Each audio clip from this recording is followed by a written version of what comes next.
Interesting podcast. I think I lost myself.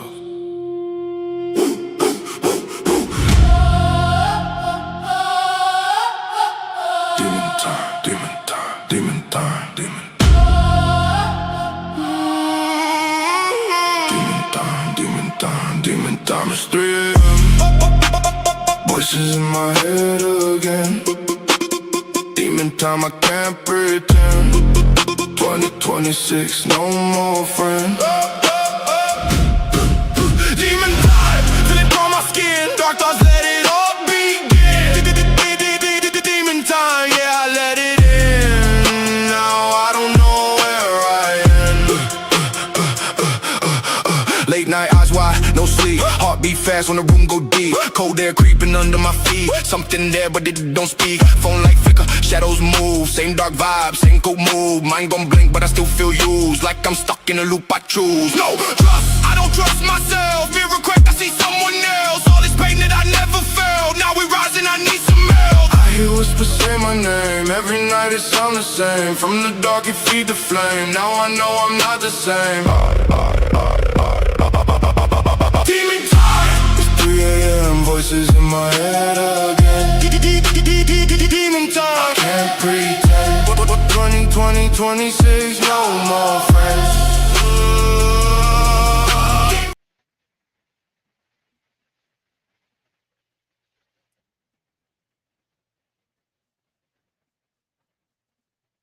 You.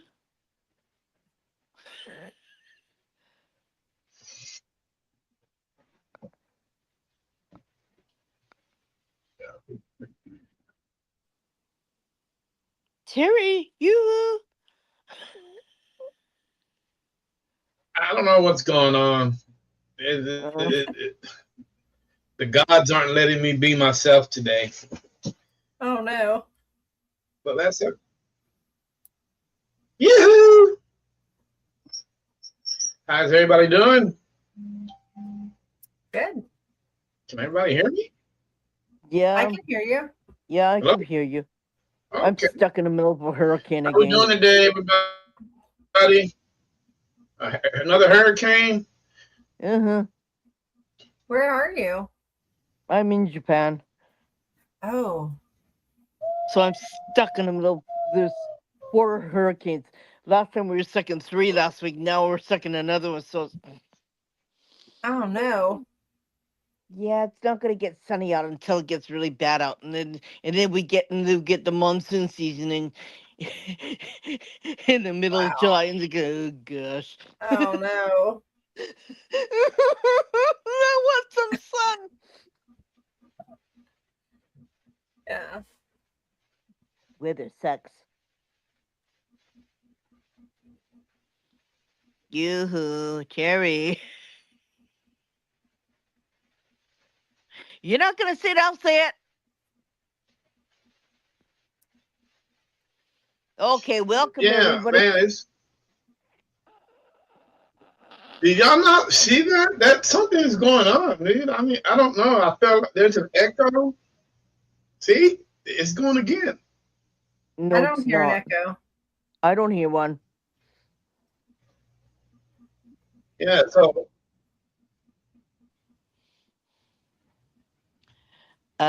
It could be from our guest. The energy that's in Oh, her no. house. I'm not at the church, so but I am in a 115-year-old house, so There you go. could be. That's the reason, Terry. You see, it's he's he's off because of it. You see, that's why. That's why I'm here. I see everything spooky. No, Could be. your voice. Should I go out and go back in? No, not you. It's him. Oh. I don't know what it is. It's you. Oh, he's gone. Well, welcome everyone to NSPS Paranormal Podcast. Do we have our guests? How are you Strange. doing today? Great. How are you? Not bad. Other than the hurricane.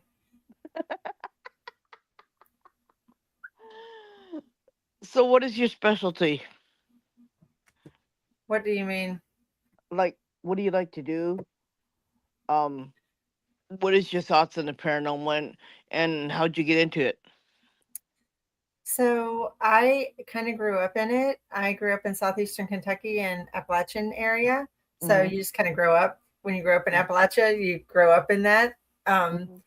How we got into the church. So I've always been like interested. I've Mm-hmm. never been, well, maybe played around with a couple different teams and that, but never, I've always just been interested, gone on investigations. I think, Mm-hmm. most places hold energy. So you kind of, or pick up on that when you go into places.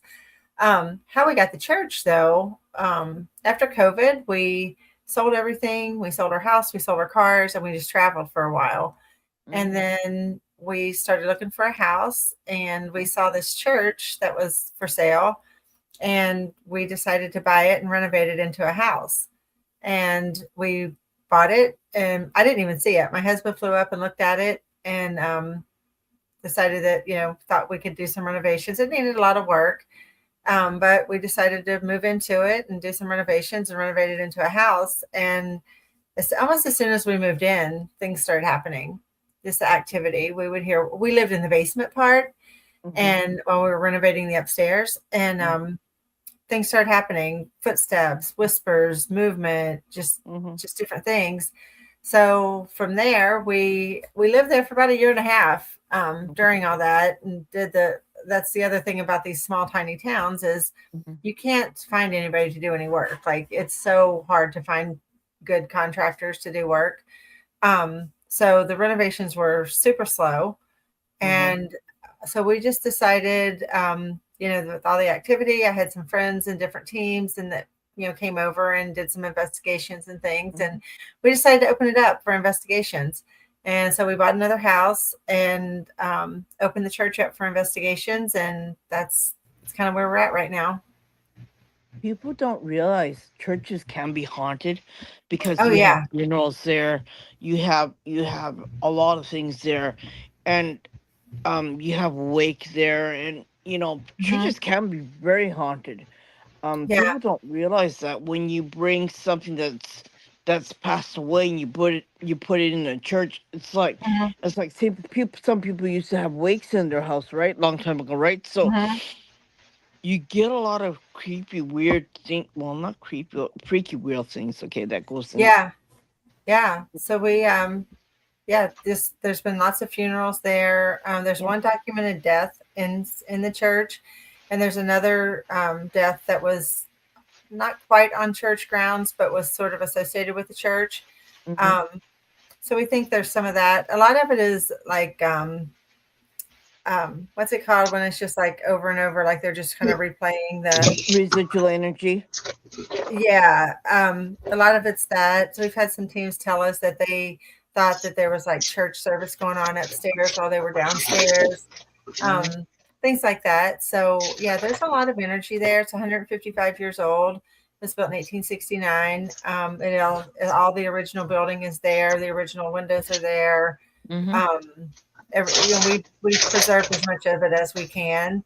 Hmm. We're still renovating, but we want to keep as much original as we can to keep that energy there. Hmm. Um, it's nothing super scary. As teams have come in, Hmm. I think maybe there's been some things maybe brought in. There is some darker energy just in the town itself. It's a creepy Hmm. little place. There's a lot of dark history to the Hmm. area that I was not aware of.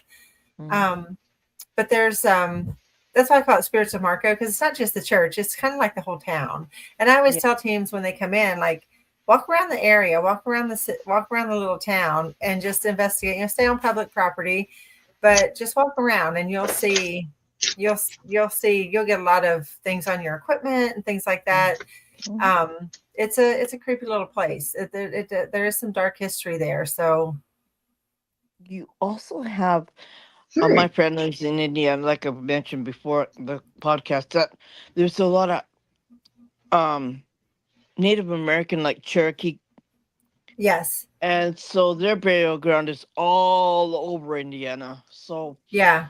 you're dealing with with the people who have died and put in churches and to for funerals, and you have that on top of, so the ground has got, it's got both in it, right? So you have to understand that they're trying to protect the ground, they're trying to protect the land, and then you have the other people came in, settlers came in, and so they created churches and everything else. They created farmland and houses and everything else. So the land has got so much energy, like you don't know which way to turn if you're gonna do, if you're gonna do cleansing. Do I do a Christian cleansing, or do I do an Indian cleansing? Right. So you So kind of, yeah.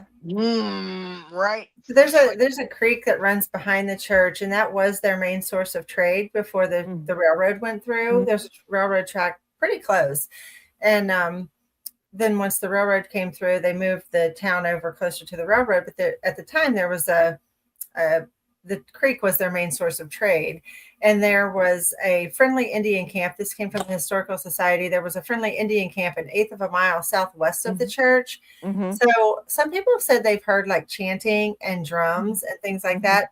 I don't mess with that. My grandma was Native American, Appalachian. I grew up, you don't mess with that. You just, that's a sacred thing. You just leave it alone. But other people are welcome to. I have not explored it because I don't want to disturb that. That's just like a personal preference thing for me. But other people have told me that they have picked up on some native energy in the area. So yeah, that's very close, and that was directly affiliated with the church. They would trade with the townspeople. So there's a lot of native energy in the area. So there's that too. You know, there's one way that you can calm those spirits down. Tobacco. They like a rolled up tobacco. Oh, as like an offering. Or a stogie.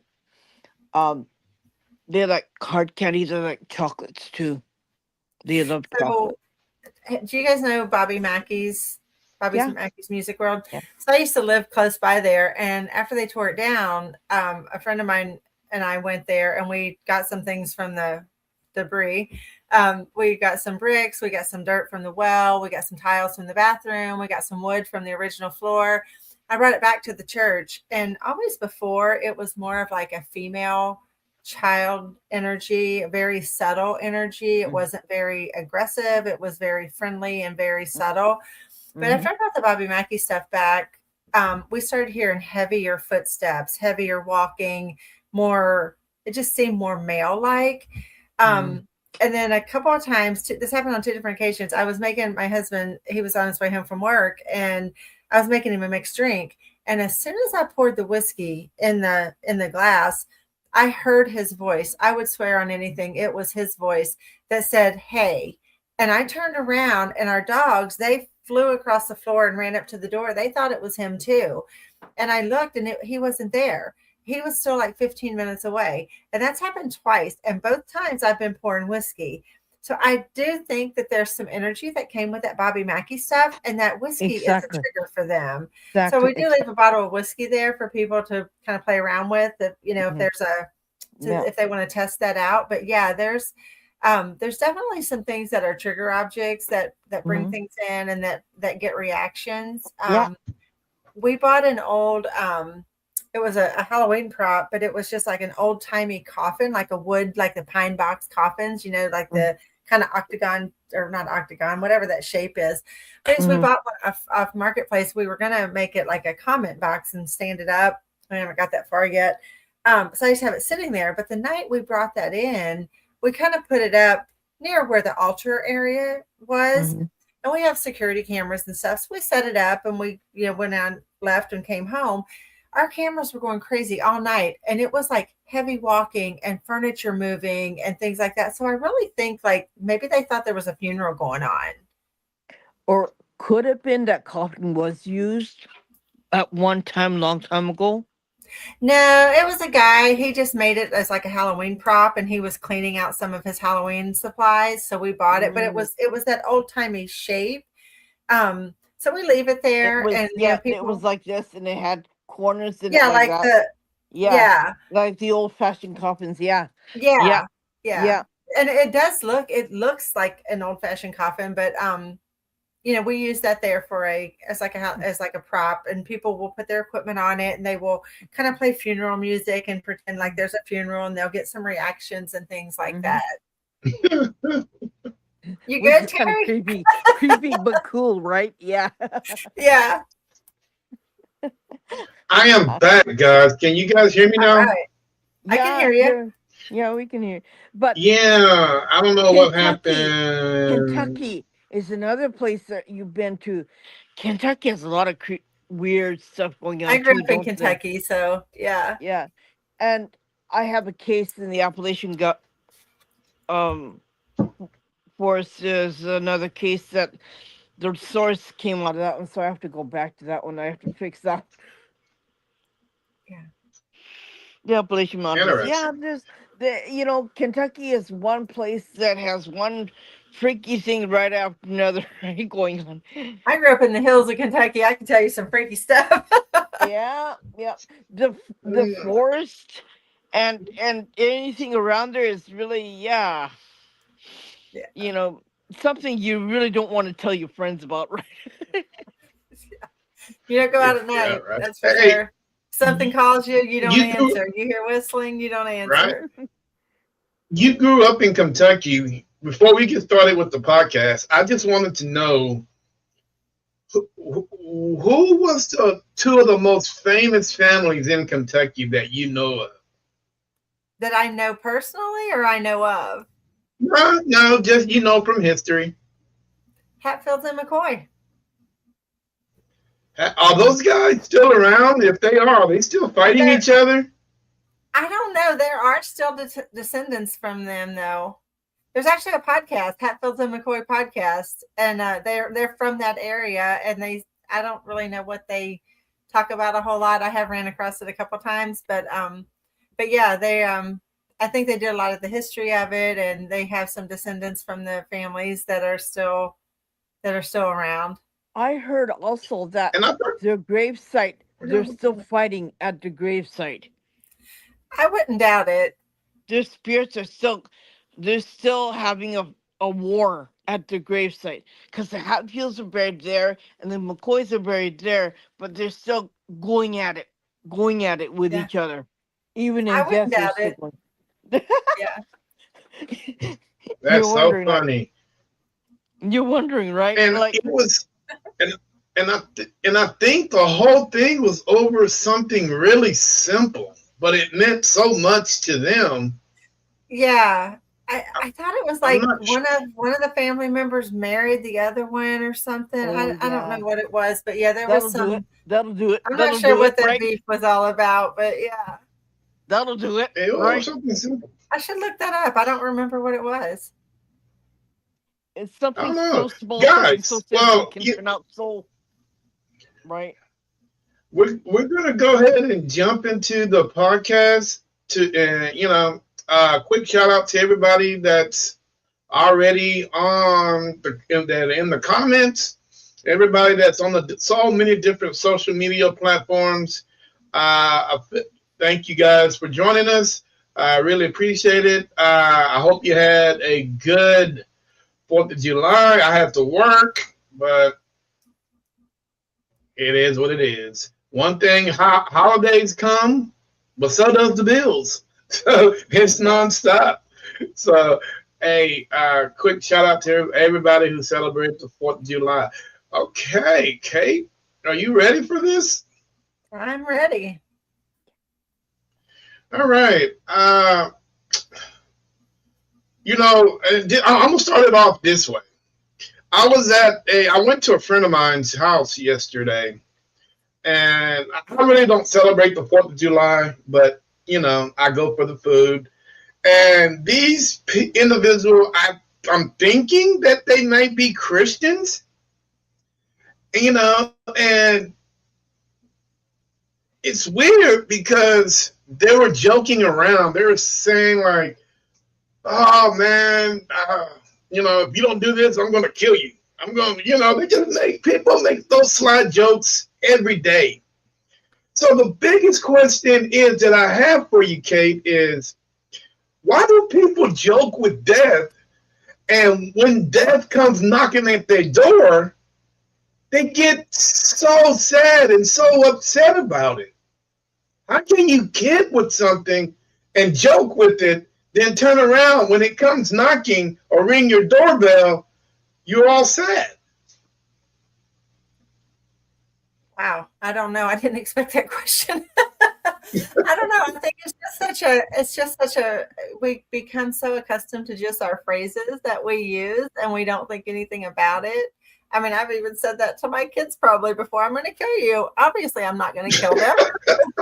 But You're gonna ring their neck, but you're not gonna kill yeah, them. yeah, I think it's just a phrase that people have gotten so accustomed to using that, in to show extreme excitement or extreme whatever it might be, that they just don't. We use our words so freely a lot now that we don't really understand the literal meaning of them, or we just don't think about the literal meaning of it. That we just say things kind of off the cuff and we don't really think about it. And then as far as them being upset about death, no one wants to face that. I think they're unless they're in the field that we're in, I think they're really afraid of it. They're really afraid of dying. They're afraid of what's going to happen after they die. They're afraid where they're going to go after they die, right? So you got A, B, C, and you got D. You're not going to go anywhere. You're going to be a walking shadow person, right? So they're afraid of all the above, right? And they don't know. They think that I'm so afraid of death. Oh, I'm afraid what's gonna happen to me. Where am I gonna go? Like, am I gonna be able to get there? Am I gonna be able to see my relatives or something really stupid like oh dears, and like oh man, like they wish they're gonna live forever, but they can't, right? And everyone has a beginning and everything has the end at the end, right? So I think they're more afraid of it. Oh That's yeah, why they use it so freely. Like right. I'm gonna kill you, like meaning that you're gonna see something horrible happen to you. Horror happens to you, right? But I Yeah. think they're more scared that that's why they use that so freely because it's like you're conditioned when you're young that you have to behave yourself. If you don't behave yourself, you're gonna have a horrible thing happen to you, right? Mhm. So it plus all it happens in Christian homes too because you have to be good. If you're not gonna be good, you're gonna go to hell, right? But it's kind of interesting because the reason why they use that is to frighten you or condition you to behave or to make you behave yourself. Yeah. It didn't work in Be my good. end. Oh, Terry, no. Oh yeah, I think Christianity it is. It's just a control tactic. So It is. And I think they want to make you listen. If you don't, bad things are going to happen to you. But you know what? mhm. Nobody is that good, right? Nobody really listens, right? We all free will, right? We all have what Yeah, we want to do, what we want to say to each right. other, and how we say to each other. And sometimes you don't think at all because sometimes you can be a real idiot because we don't think about what we're saying. We don't think about who we're hurting and why we're saying. It just comes out of our mouth sometimes. Some of us have more potty mouth like me. Like I say what comes out. I have no filter, but that's my problem. My All dad right. passed away last year and he was in Yeah. hospice and he knew it was getting close and he started because he wasn't always a good guy. And he started getting a little nervous and he was asking, like, he asked me, do you believe in heaven? You think I'm going to go to heaven? And I said, heaven is what you think it is. Heaven, Yeah. if you die with regret and remorse and guilt and all these bad feelings, that's your hell. So you Yeah. have to clear all that before you die. You Yeah. have to free yourself from all that, and then Yeah. that's going to be your heaven. Do I know You you're have going to to. see your Yeah. parents? Do I know you're going to see people? I don't believe in pearly gates and No, I whatever, don't all that either. stuff. There's But no such I a thing as think that, right? Yeah. no, I think when you die, it's whatever your conscious is at that time. And that's why I think it's very important. You can be a real, jackass or whatever in life. And I think if you free yourself from all that, and I don't know if that's the forgiveness that the Christians talk about or what it is, but I think if you die with all that regret and all that remorse and all these, just remembering all the bad things you've ever done in your whole life, because we've all done bad things, and it doesn't make us bad people, but if you die with that weighing on your mind, I think that's where your conscious is when you die, and that's stuck on your energy forever, and that is what hell is. I don't think there's like you're gonna burn and fire No, brimstone there's no stuff. such a thing as hell. Hell No, is but I what think that's right. hell is what you And I make think of if it. you free yourself of that and you envision, being welcomed by other people, and you envision yourself being in a nice, happy place, whatever your heaven may be, then Yeah. that's where you go. That's where your energy is until, and I gave him a bracelet and I said, when it gets time, I said, put your energy into that bracelet if you want to stick around. Put your energy in, and I'll keep this bracelet. And if you want to come visit, then you can. So, and he really, he kind of like poo-pooed it away, and kind of like he didn't want to tell anybody that he was believing it. But anytime the nurses would get near, he would say, "Don't touch my bracelet. That my daughter gave me that. Don't touch my bracelet." So he was really thinking about that. So that's what I think You know about death. what? Your father is in heaven. He's right here. Is he? He said, "Yeah, don't worry about me. I love you. I'm fishing. I'm go." Did he ever like to fish when he was? He did like to fish. You see, he goes, "I'm fishing now. I'm having fun. I'm going fishing. I'm enjoying myself. I got my fishing hat. I think he had a fishing hat, didn't he? I don't know if he did or not. I don't know. But he has this kind of like gray blue hat he's wearing. He's got a vest on. He's got these slacks on. I don't know what it is. And he's got a fishing pole. He goes, "See, I'm fishing." Like he's having fun of his life. Yeah. Yeah. He did tell us that he saw his mom and dad, though. He told the hospice nurse a couple of times she walked in and he was talking to someone. And she said, "Who are you talking to?" And he goes, "My mom and dad. They're right there. Don't you see them?" Yeah. And Yeah. of course, she goes, "Oh, yeah." And she told us that she sees that a lot, that like, people that are dying, they Yeah. are greeted by their loved ones. But Yeah. 2 different times she walked in and he was having a full conversation with them. So, Oh yeah. You can have a full blown conversation with a dead. It's very interesting. yeah. Yeah. Yeah, that's what I do. Yeah, it's pretty interesting.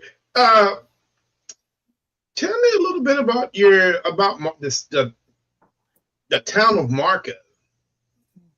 I mean, So because when we were before the podcast even started, it was telling me it was in a totally different county than what you're telling me, and I'm like, what the maybe hell? there's another Marco. I don't know.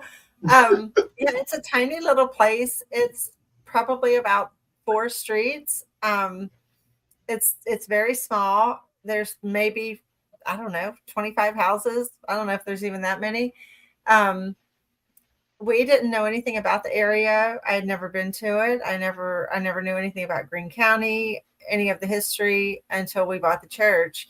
And then we started finding out some pretty dark history about the area. So when the town was first formed in the late 1860s, there were pagans, atheists, and Christians in the area. And this is all documented with the Historical Society. So I was kind of surprised by that.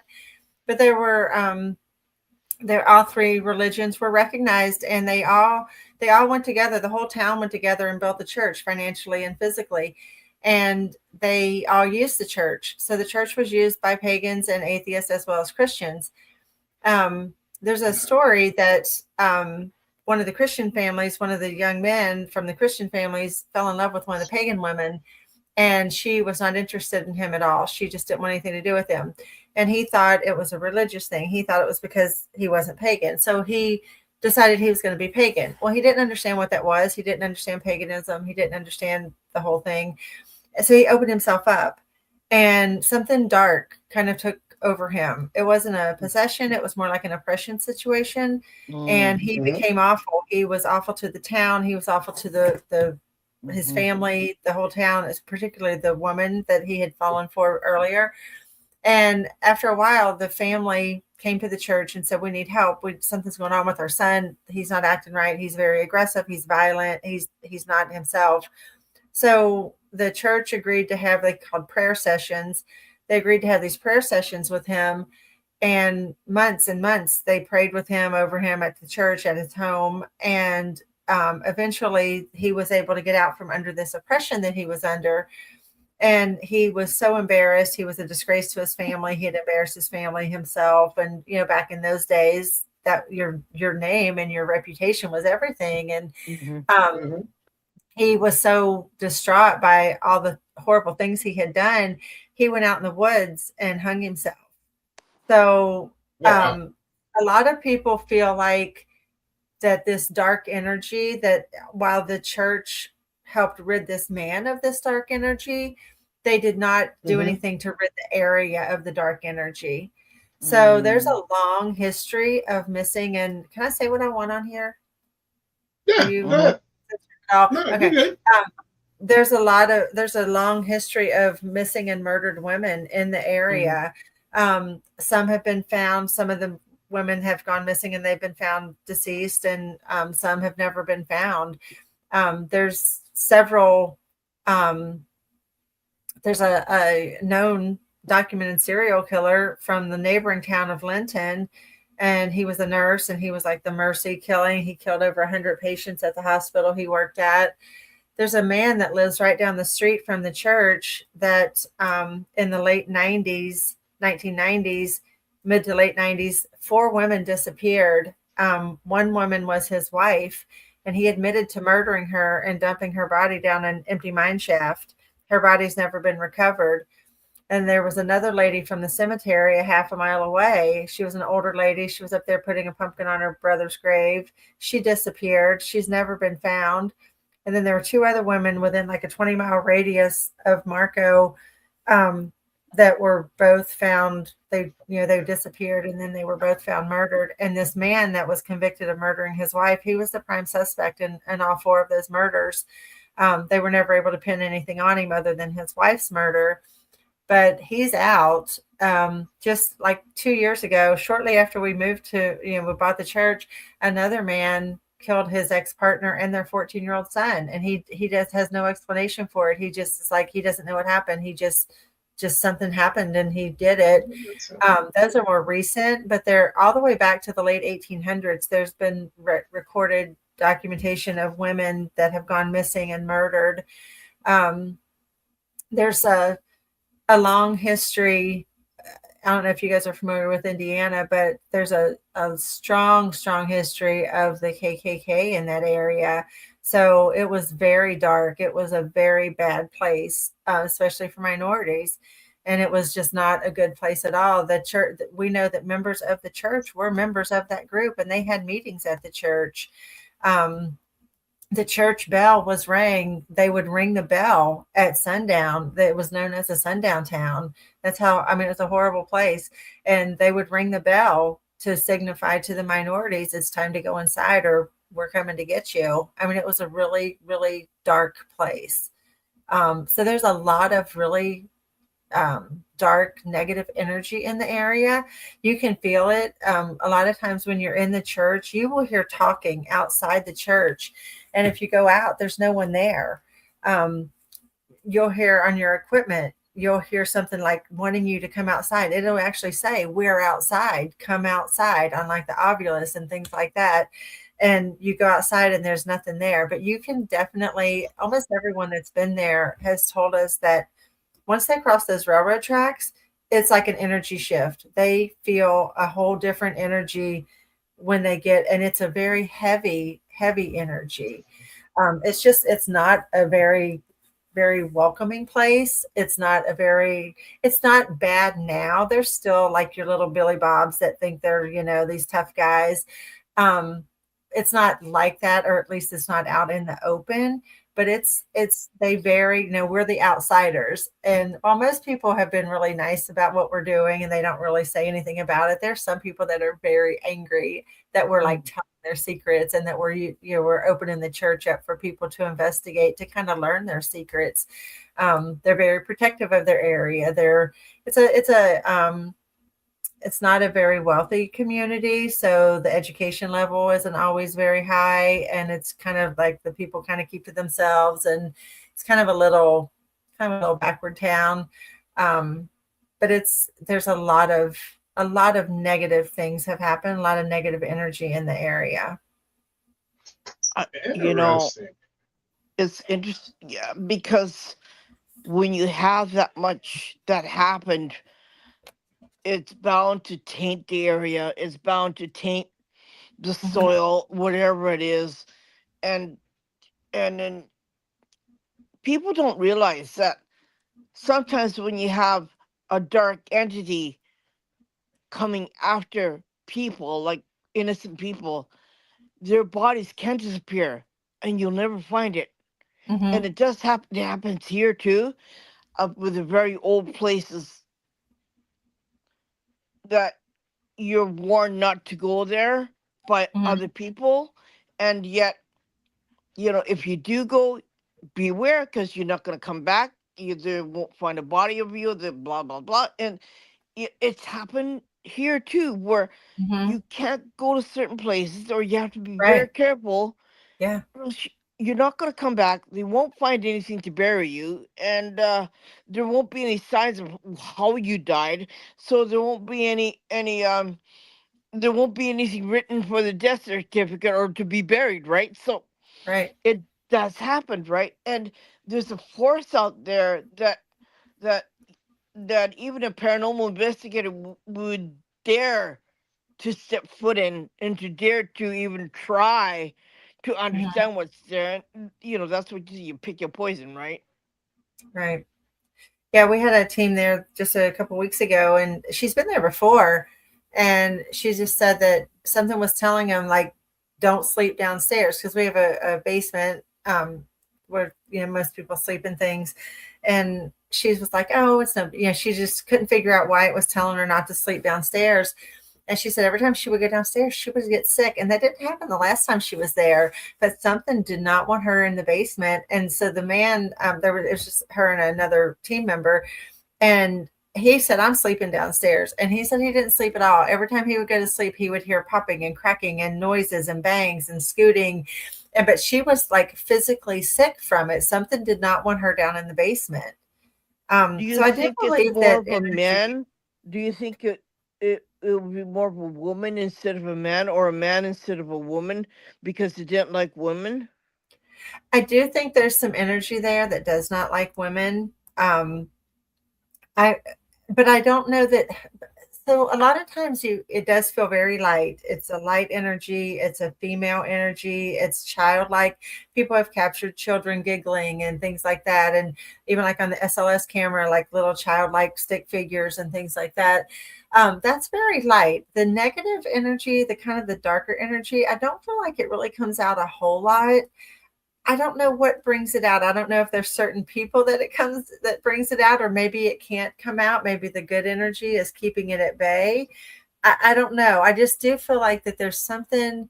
We've always, the shadows and things like that. We've always seen shadows, and the ones in the church never bothered me, but it's the ones like around the windows that always kind of, you just felt different about them. Like you just feel like those are a different energy.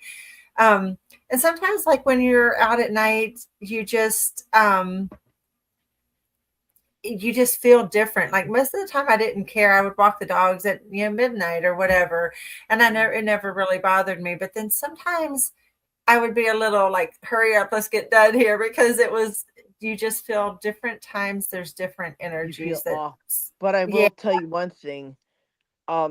Dark energy has a way of depicting itself to look like a child when it isn't a child. So it's like a shapeshifter. it can change it can depict it as an animal, it can depict as a child, it can be a woman, it can depict himself as a man, so it can change shapes no matter into anything that they want it to be. Yeah. Yeah. So you got that, and you also have in Indiana, I know. So you have skinwalkers too, right? And they can make themselves into whatever they want to make themselves. Yeah. So Yeah. you got that, and you got that, and you that, and you got Native American land, Yeah. and There's a you, strong yeah, native and you got energy there. So Native American land and skinwalkers all go together, like they're going hand in hand mhm. together, right? So you got all those things. Yeah. Yeah. And you don't know what it is because it wasn't their land in the beginning. It was somebody else's land, and the settlers came in and they said, okay, this is my land now, and you Right. got to get off. And they say, what, but it's, yeah, this is my land now, not off with you, bye bye. They kicked them out. So you got the animosity of that, and you got the anger with that all together, bring all together, and then you get a boiling trouble all at once, right? Yeah. Yeah. Yeah. So you get that. The only thing I'm going to tell you to be careful is the death drums. You will hear, if you hear that, just be careful. Now we have had people tell us that they've heard drums. Um, Hmm. I like I said, if I think it's native, I just let it go. I don't acknowledge it. I don't because I don't want to. And I don't know that it's a negative native energy. No, It's more of a they just respect thing. Like I just they leave that want to alone. protect their land, right? They want to Yeah. protect their land no matter what. But you got to Yeah. make peace with it too. Hmm. You can't just. I know you want to ignore it because it's it's uh it's something that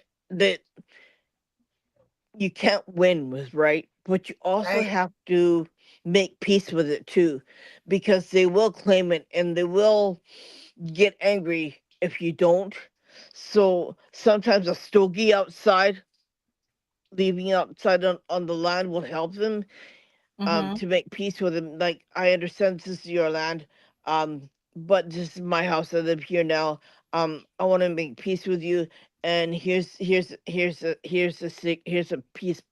peace cigar for you. They're like Hmm. big stogies, so you can leave a cigar out for them, and and for the children, I give you some chocolates, like wrapped up little, like even Hershey's Kisses, like those. Hmm. That'll help too. It'll help bring calmness to that. All you want to do is have, so everyone can live in peace, right, and Right. harmony. Right. So Right. so that works also. I mean, a stogie for the adults, and chocolates for the children, and that should bring peace to everything, right? And it will bring calmness to the land, so they won't find you such a threat on their land. Yeah, we're very careful to tell them. Like as soon as we moved in, I explained to them what we're doing, why we're doing it. I Hmm. let them know they can stay as long as they want. We can all coexist together. And Yeah. whenever we do like some major renovations, like we did a lot. We had to tear the floor up and put in a subfloor, and we built a second level, and we did a lot of things. And I always let them know, like, you can stay here where no one's going to make you leave. It's safe. You can stay here just to Mm. keep that peace, just so they know what we're doing, why Mhm. we're doing it. We're not trying to destroy what they know and what they're used to. We're trying to preserve it and um, keep it standing. Cause if we hadn't bought it, who knows what would have happened. Yeah. So Yeah, you're lucky. They're lucky that it was you, not somebody who doesn't give a shit about, right? a lot of people, there used to be a lot more buildings in the town, and Mhm. there's a couple of different families that live there, and they just buy them like at tax sales and things like that, Mhm. and they Yeah. just tear them down. And I'm just like, why would you tear these beautiful old buildings down? But they Yeah. do. They just, you know, It's part of history, right? it You is. know. And Yeah. And it's sad because well, it's old, it's ugly, it's musty. Well, we're just gonna tear it down and build something new in there. I would rather have Yeah. something old than something new anytime. Yeah. But that's the beauty of it. The old houses, and the way that they made it, the wood that they used, and how how they carved the staircases. Oh You'll yeah. never find that ever again, right? No. It's sad. I think Yeah. it's sad I hate to see sometimes. that stuff torn down. Yeah, but you're lucky that you found a place, and you're restoring it. You're making it look. That's why I think my battery's going because your place. My battery shot. That's why Terry was having so much problems in the meeting, because your place has so much energy, and that Yeah. it just screwed. Like, for me, it's okay because I'm so used to it, but it did drain my battery. Yeah, well, so what? So Yeah. it happens, Yeah, right? Yeah. It does happen. uh, all the damn time. Uh, if if I was to come to your town, if I was to come up there, where would I start? I mean, where some of the locations what you would recommend me to go to investigate besides your church? So we're only about an hour and a half from Indiana State Sanatorium and Billy Creek. I don't know if you've heard of those places. Those are Mm-hmm. pretty big places. The Hannah House is in Indianapolis. That's another really cool place. Ashmore Estates, that's in Illinois. It's about an hour and a half from the church. Pine Lawn Manor, it's a nursing home and rehab center. That's about an hour away from the church. There's a lot, like if somebody wanted to do like a week-long tour through here, there's a lot of places right in this immediate area that that you could hit within a week's time. Isn't there Well, also I'm a talking place? about specifically in your little town. Oh, in my little town, I don't know to investigate. Well, Mm-hmm. she doesn't know. See, she's I not don't from think there. there's anything. There's not much there. Like I said, it's literally like 4 streets. Mm. And then the next nearest town is Linton. It's about 10 miles away. I don't Hmm. think there's anything there either. There's nothing. There's not a lot around us. It's pretty isolated. I mean, because Probably the I can't help but think that there's other people there that are probably having the same experience that you're having in your church or in your home. You know, the yeah. store. I mean, it's a I mean, so we possibility. do.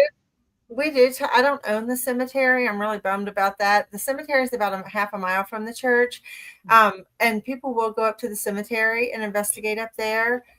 They'll just walk around the streets. Like I said, it's not just the church; it's the whole little town. And I always tell people, as long as they stay on, public property, you kind of cross over a bridge to go up to the cemetery. A lot of times, it crosses over the creek that runs behind the church. A lot of times Mm-hmm. we'll get on our equipment like water and bridge. So we'll go investigate at the bridge. There's a vacant lot where the man that killed his wife, he used to live in this. There used to be a house there where it's a vacant lot now.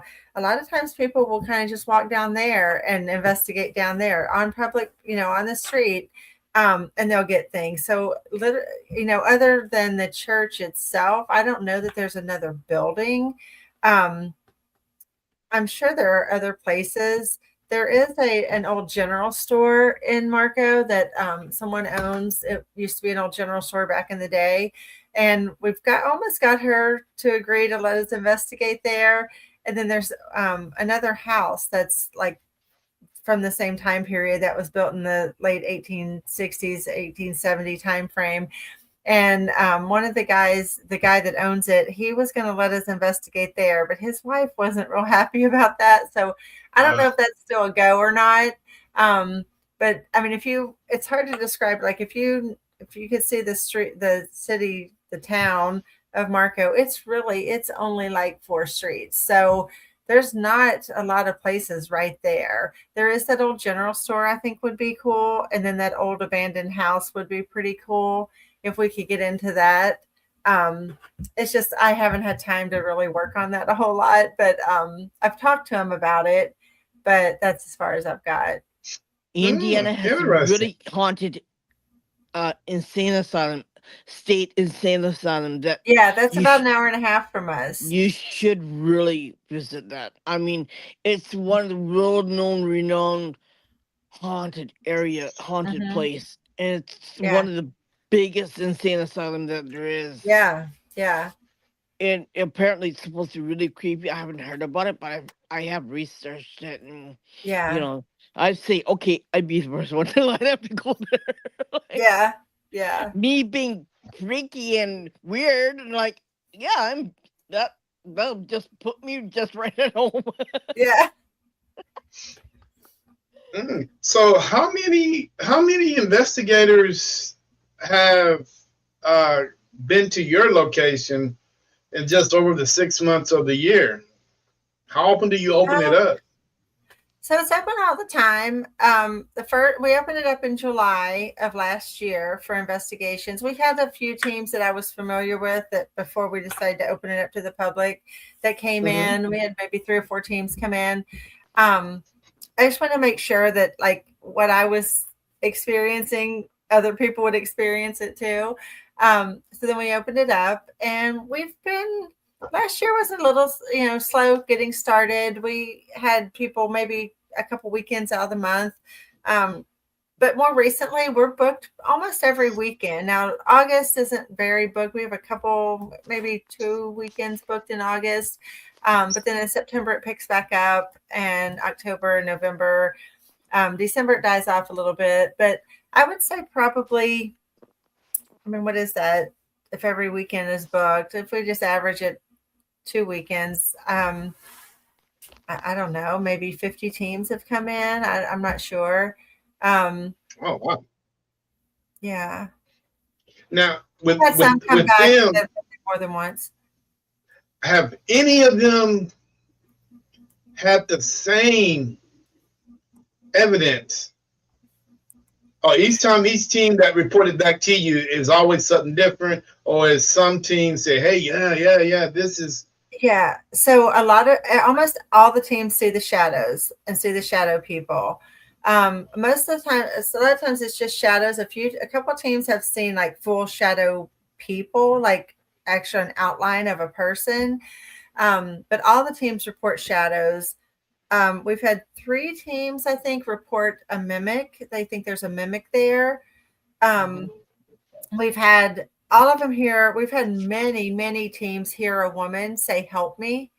And there's a story. It's called The Legend of Polly Barnett. And there's a story, this is in the late 1800s. Her daughter was one of the missing women. Her daughter went missing, and she basically drove herself crazy looking for her daughter. She just wandered the countryside and would sleep in barns and churches and people's porches and fields. It's rumored she slept in the church. The church was never locked up. It was always open to the people. So, and she basically made herself crazy looking for her missing daughter.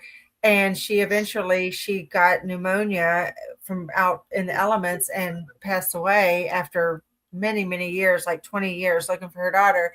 And I always wonder if the woman that we've heard and other people have heard say, "Help me," it's always in the same location.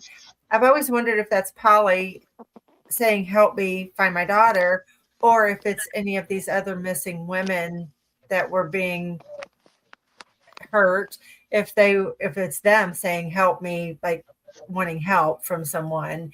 But I do know that Polly did sleep in the church different times when she was looking for her daughter.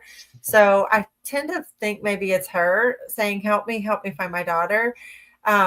So we've had many teams say that they've heard the woman say, "Help me." Many teams have reported the childlike energies, the child spirits. We've had several teams report the drums. Like I said, they hear drums and chanting. So there are a lot of things that are similar. Some people have different experiences, but those are probably the most consistent. There's a story when they put the railroad in, there was a man named George. He was not from the area. He was out of state. He was a railroad worker. And as they were building the railroad, there was an accident. And at the time, there was like a big train depot and a big hotel. And there was a doctor that lived in town that had a doctor's office. There was a couple of saloon, general store things, a bank.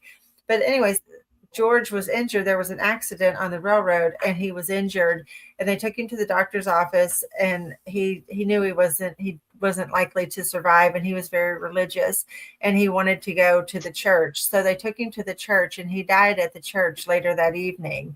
So that's the only documented death at the church. But several people have told me that they've made contact with George, that he's very friendly, but he's sad because he's rumored to be buried up in the cemetery. I have found a George that was buried in 1871, but I don't know if that's him. I haven't found the documentation to know if that's him. But several teams have said they've made contact with George and that he's friendly, but he's sad because he's not buried with his friends and family. He was from Virginia. So that's something that's pretty consistent, is the contact with George and the woman saying, "Help me." Interesting. You know, Is you can your put the mother church? and their child Yeah. together if you can find. You can put Oh, both of good. them together so they can be together. It's just process of a lot of work. Mm-hmm. Yeah. Is your church well known with the historical society? Have you got a plaque for your church yet? We don't have a plaque. We thought about going to the Historical Society, but then we don't want any kind of limitations on what we do with the renovations. So we don't want it registered as a historical property. I have been to the Historical Society many, many times. And the problem is it's such a small little place. There's not a lot of documentation. I've probably gathered as much as I can. And then the story of the pagan story where the man fell in love with a pagan woman, that was just a lady that was in the Historical Society. And she told me that she had heard that. She was an older lady, and she had told me that she had heard that story since she was a kid. So a lot of it is like word of mouth. There is some documentation, but it's such a small, I'll give you an example. There's a strip of land between the church and the neighboring property, and it's only maybe as wide as a street. And we've been trying to buy that since we bought the church, but no one knows who owns it. No one's paying taxes on it. There's no documentation on it. It's just it's such a tiny little place. Just the documentation is not great. And we've even contacted Indianapolis and everything, and no one really knows anything about it, and no one cares really about it because it's not affecting anyone except us because we want to buy it. But that's just the kind of place this is. A Now, lot of times, that's interesting. whatever happened is like they don't want. It's like being ashamed of what happened there, so they'd rather push it under the rug instead of come clean and tell you what happened there. So they're kind of like, it's like no, we don't know what happened there. Nope, nothing happened there. Nope, we don't have any documentation. Like, they don't want to document it because it's probably so bad that nothing happened. But you know damn well something happened, right? Oh yeah, we know things have happened there. Yeah. Like, don't lie, but they will lie about it. They'll say, nah, it's a good place. Yeah, it's clean. Like baloney. Yeah, even you know better.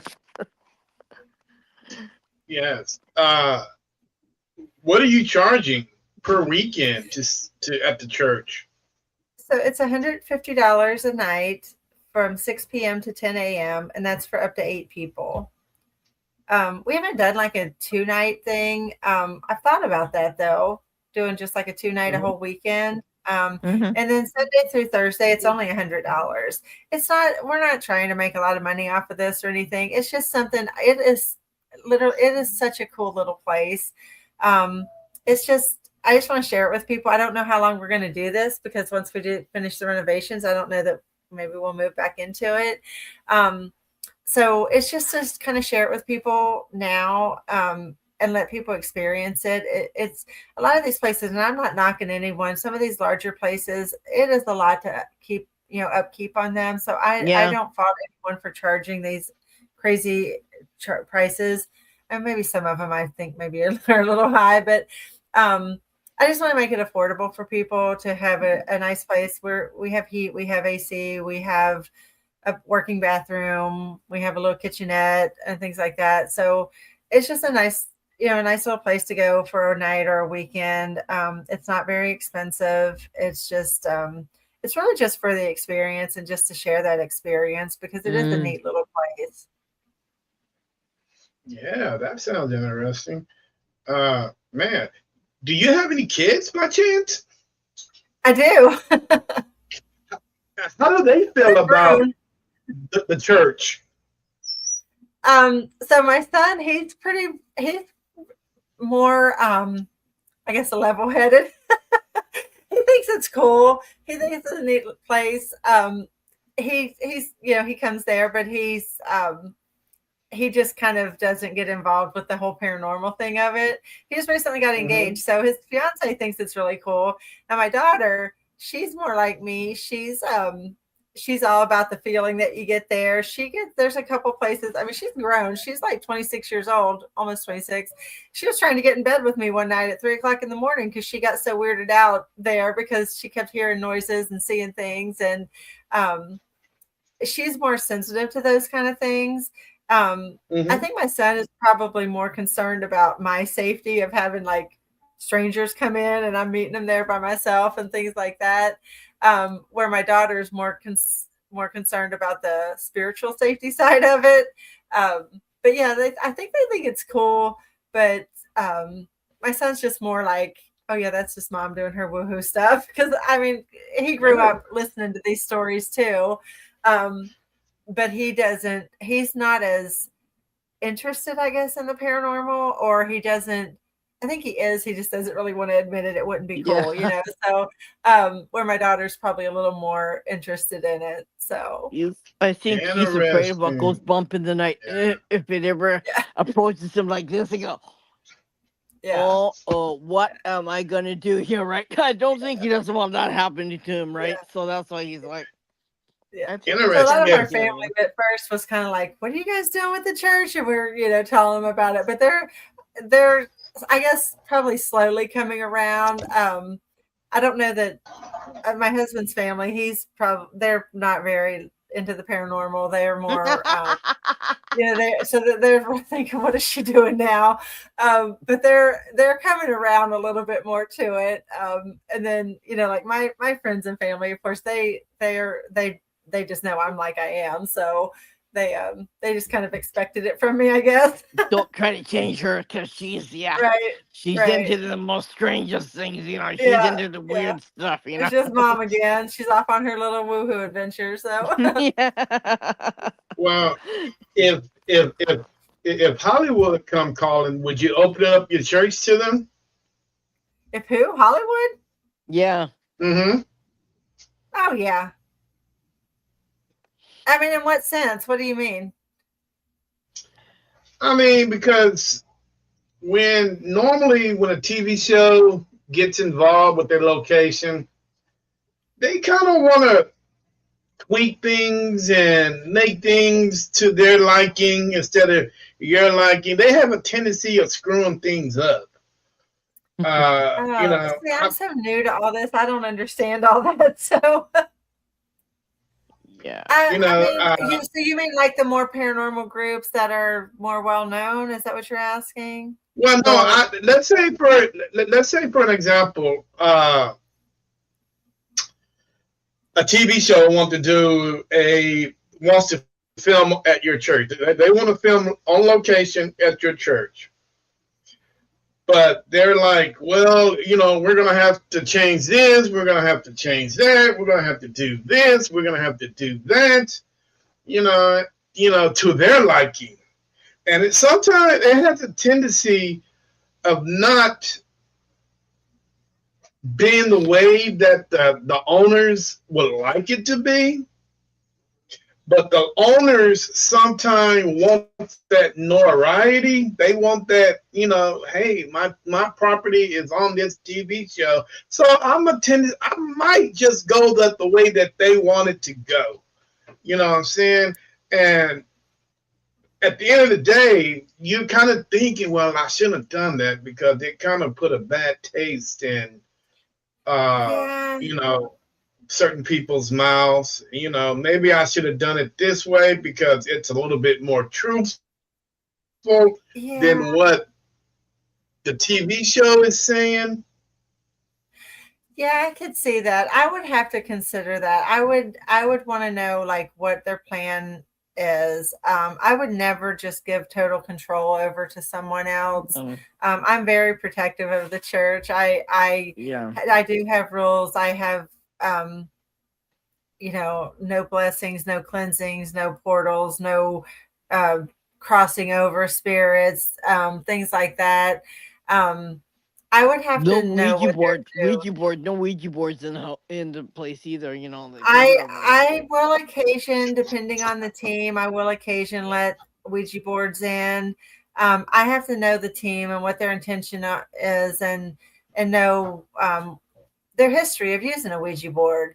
Um, I think anytime you communicate with the other world and spirits, I think it's you're always opening something. So Yeah. I generally do say no Ouija boards, but on occasion I do allow it if I know who's using it and some of their history and if I feel comfortable with it. My biggest thing is the crossing of spirits. I've had people say, "Oh, I can help get rid of that." Well, I don't want you to get rid of it. I told them they can stay. I don't want you to do that. So, or opening portals and things like that. People want to talk about Yeah. portals and vortexes and things like that. And Yeah. I just wanted to I wanted to stay the way it is. I don't want anyone making any Yeah. changes to it.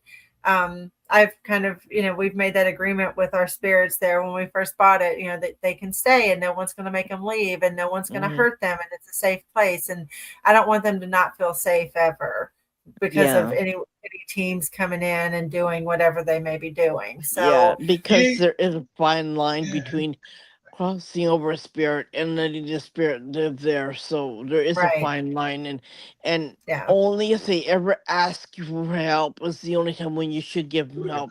But otherwise, you just don't. You just because that's where they know. Right. That's where they live and that's where they reside, and they don't want to go. Sometimes they don't want to go, and sometimes you have to Right. honor that, I right? mean, they've been Yeah. there. I don't know how long they've been there. They may have been there from the time the church, even before the church, they could have been on the land. So I Yeah. don't want mhm. to, if they've been there, and I don't want to be the person that disrupts that for them. They're there Yeah. for a reason. And Yeah. I just want to leave things the way they are. And I don't want them to feel unsafe and I don't want them to feel threatened. And I just Yeah. want to leave it the way it is. Yeah. Exactly. It would have been cool if we would have done this on location and you would have showed us around the church. Oh, I should have thought about that. But you know what? That would have That's when been part so two cool. comes. Terry, that's when part two comes. That's when we could have a part two. We'll do a part One two. is learning about the investigator. Part two is having a tour. So it'll be part two. We can do a part two. I think that would be cool. Yeah. I think having a medium or a clairvoyant ever been on your property and you just Yes. walked around with them? And how did that outcome go? So there was one that came in, and so under the bell tower area, there's like a little crawl space that's original to the church. And the basement, the church used to not have a basement. And in the 1940s, they lifted the church and they dug out a basement and they put a basement in. But in that crawl space, when we first bought the church, my husband was like digging around in there, and he was like, we had to get in there to reinforce the floor and things like that. He had put in new joists and stuff. And he found a shoe, like an old fashioned, like from the 1920s time frame. When I Google lensed it, it looked like it was from the 1920s. It was just like a female shoe, just an old shoe. And when also up in the bell tower. So when you have to use like a big 30-foot extension ladder to get up there. And that was the other thing he had to do when we first bought it. The whole ceiling was just crumbling down on us. So he had to get up there and reinforce the floor and put up a new ceiling and things like that. Well, he found this little, it's like a little cloth handmade doll. And it's like, it's an African-American doll. And, there's different reasons people think that doll is there. Some people think it's tied to the KKK. Some people think there's no evidence that it was ever part of the Underground Railroad. But I don't know what this doll is. I've never felt anything creepy or weird from it, but some people don't like the doll. But anyways, I've got the doll and the shoe in like a display case. And when this medium was there, I opened the case and I was going to get the doll out because I was really curious to see what she would think about this doll. And she just didn't even see this doll. She went straight for the shoe. And she kept saying that the lady kept saying, my shoe, my shoe, my shoe. Like she was very proud. Like she didn't have a lot, but that she was very proud of what she did have. And she was very protective of that shoe. And this medium kept saying, no one's going to bother your shoe. We're going to keep your shoe safe. No one's trying to take the shoe. And like, she just kept trying to reassure her about this shoe. That was probably one of the most, for some reason that kind of got my attention because this person was so, she was glad that we found the shoe, but she didn't want anyone messing with the shoe. And she was so afraid we were going to throw the shoe away. So we had to keep telling her that we're not going to throw the shoe away. We're going to keep your shoe. Your shoe is safe. You're safe. Your shoe is safe. So that was one thing that was pretty interesting with a medium being in there. We've had a couple. On the top part, right? That was on the top part, right? Near where the bell is, right? The shoe was in the crawl space underneath the bell tower. Okay. The doll was up in the attic area over the bell tower.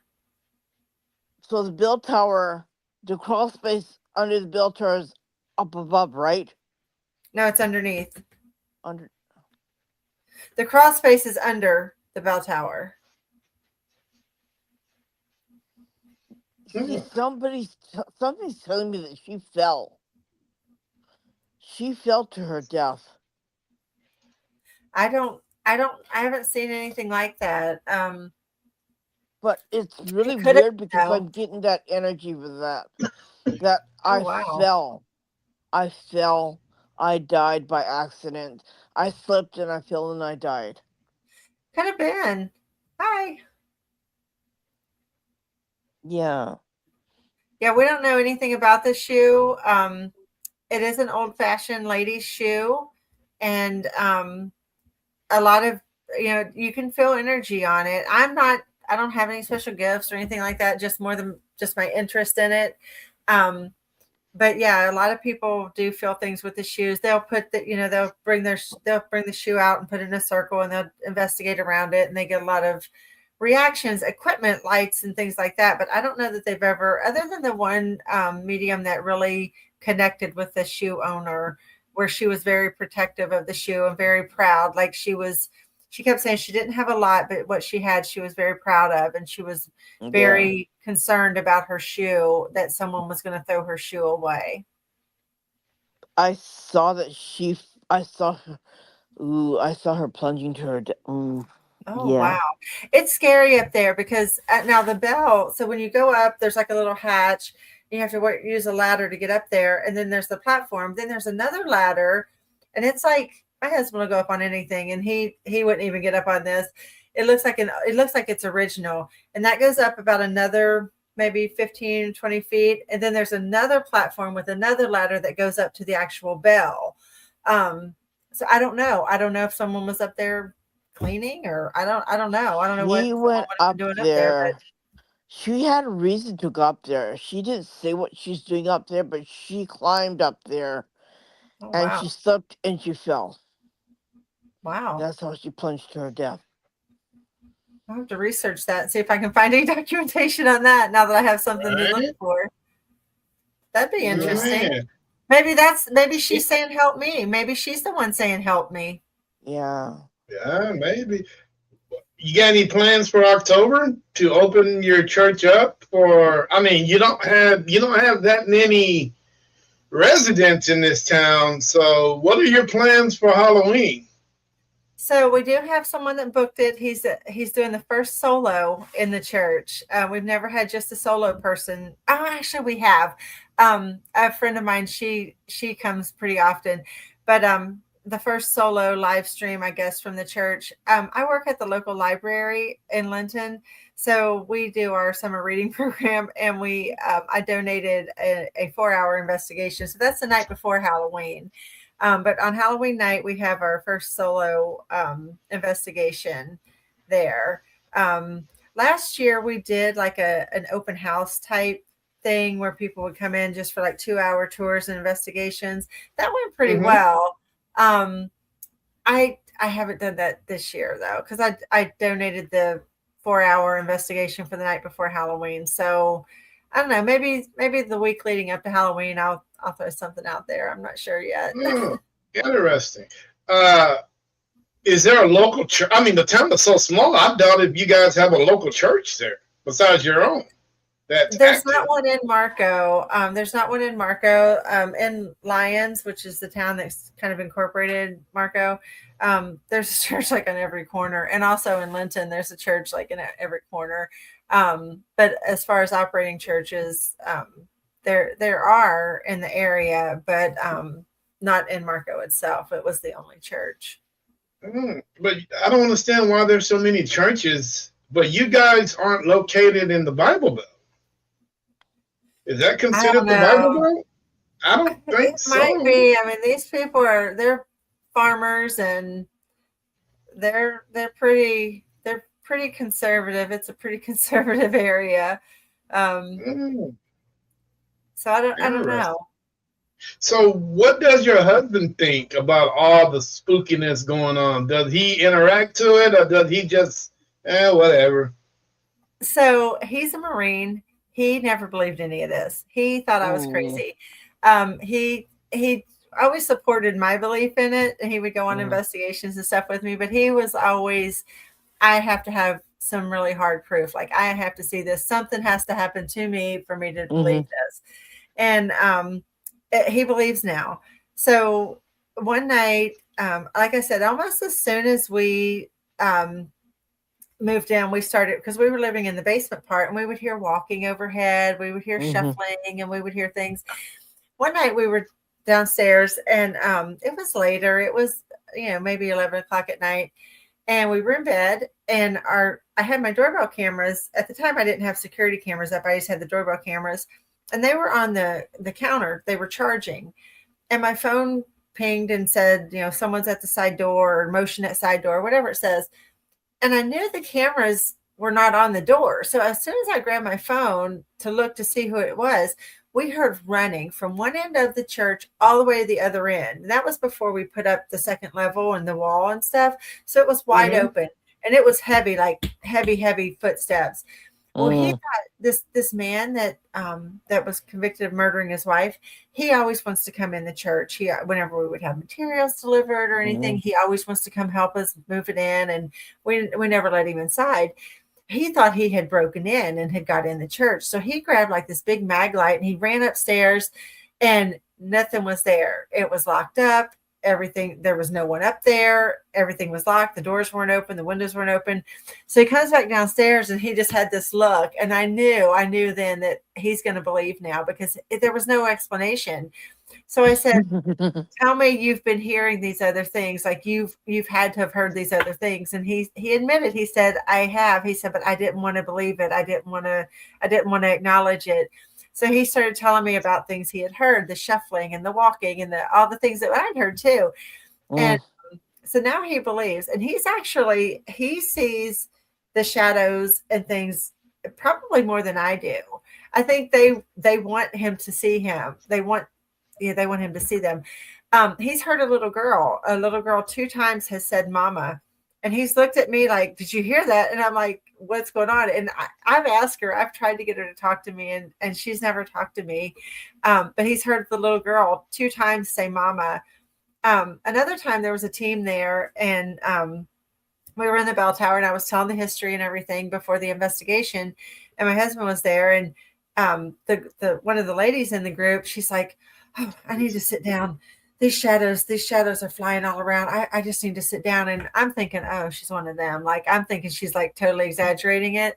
And so I just said, okay, we can go in and sit down. Well, it was like 5 minutes later, my husband comes up and he's like, "I'm going to go ahead and head home. Are you good?" And I'm like, "Yeah, well, why?" And he's like, "The shadows are really bad tonight." So this girl was not crazy. Like, she wasn't one of those kind of exaggerating people, because they were really strong for my husband too that night. So it's funny to see him believe it. I kind of believe that's probably why my son's kind of like that. Like, he wants something, he wants that hard proof. And I think maybe with my husband finally believing now, I think that's what made my son kind of believe that, oh, this is probably for real. But yeah, so he's pretty on board with it now. He pretty much leaves the whole business side of it to me. Like, I do the podcast and I meet the teams and I do the promotions and things like that. But he's interested now, and he's more interested in going to other places and investigate. And he's actually gone to the church when he's been over there working and stuff, and he'll just kind of sit there quietly. Now, he's not big with like equipment and things like that. He just wants to see what he feels and what he hears, and which I think is your best piece of equipment anyways. It's cool when things light up or something moves, but I just kind of go off my gut more than anything. But he'll actually sit and kind of do his own type of sort of investigation now, which, I mean, 5 years ago he would have never done. So I think that's pretty cool that he's kind of came over to the dark side a little bit. So that's funny. I don't know. Living in a small town, there's got to be advantages and disadvantages, living in a town like that. What's the ups and downs of living in a small town? Oh, it's literally haunted. You don't know much history in it. You don't know much of anything. Right. It's very different. Like I said, I grew up in southeastern Kentucky, which is a kind of a small town, but nothing like this. Like, there's one grocery store. There's like 5 restaurants. I mean, it's to go anywhere, it's 30 minutes. And now where we live now, we live more in the city, about a half hour from the church, but which is different challenges. But anyways, it's a totally different place. Now, my husband, he's a truck driver, so his hours are kind of crazy. His name's Terry too, by the way. He his schedule is very erratic. Sometimes he's home at 6 p.m. Sometimes he's home at 11. Sometimes he's home at 2. So being there by myself a lot was sometimes I never really felt scared from our spirits or our energies or anything like that. I was kind of creeped out by the guy that is a suspected serial killer, just because we did see him creeping around quite a bit. So we did go and get a big dog, and we've got the tasers and the mace and the firearms and things like that. So I don't feel like he would, but if anything, I felt uneasy because of him, because you are so far away. We did call, once we moved out and bought this house, and we weren't there. We were kind of trying to keep it quiet that we weren't there, because just people are curious, and a lot of the little locals and stuff. We did have some person come up, and our cameras caught it, and I didn't know what he was doing there. And it was like, the second weekend we hadn't been there. So I did call the police, and they got there pretty quickly, and, wanted to know what he was doing there and things like that. So I don't think anybody's going to do anything bad. I have had some concerns there's been a few locals that have kind of voiced their opinion that they don't like what we're doing. And, they went to church there years ago, and how could we do that to their church? And I have to remind them that if they wanted the church, they could have bought it before we did. So right. We're saving the church. And if they don't like what we're doing, they don't have to like it, but they can't, do anything about it. So they can't say anything negative, because you're not doing anything bad to it. You're just keeping you're a little bit more dark parts alive, right? So you're a little bit too nice compared to what I would say to them. Well, you know what, Terry, be nice, I mean, I mean, there's going to be people that are going to have their opinions, and that's fine. I'm going to do what I'm going to do, and they can like it or not. I don't really care. yeah, So, like you can stuff up your long johns if you don't like it. This yeah, is what I'm doing, and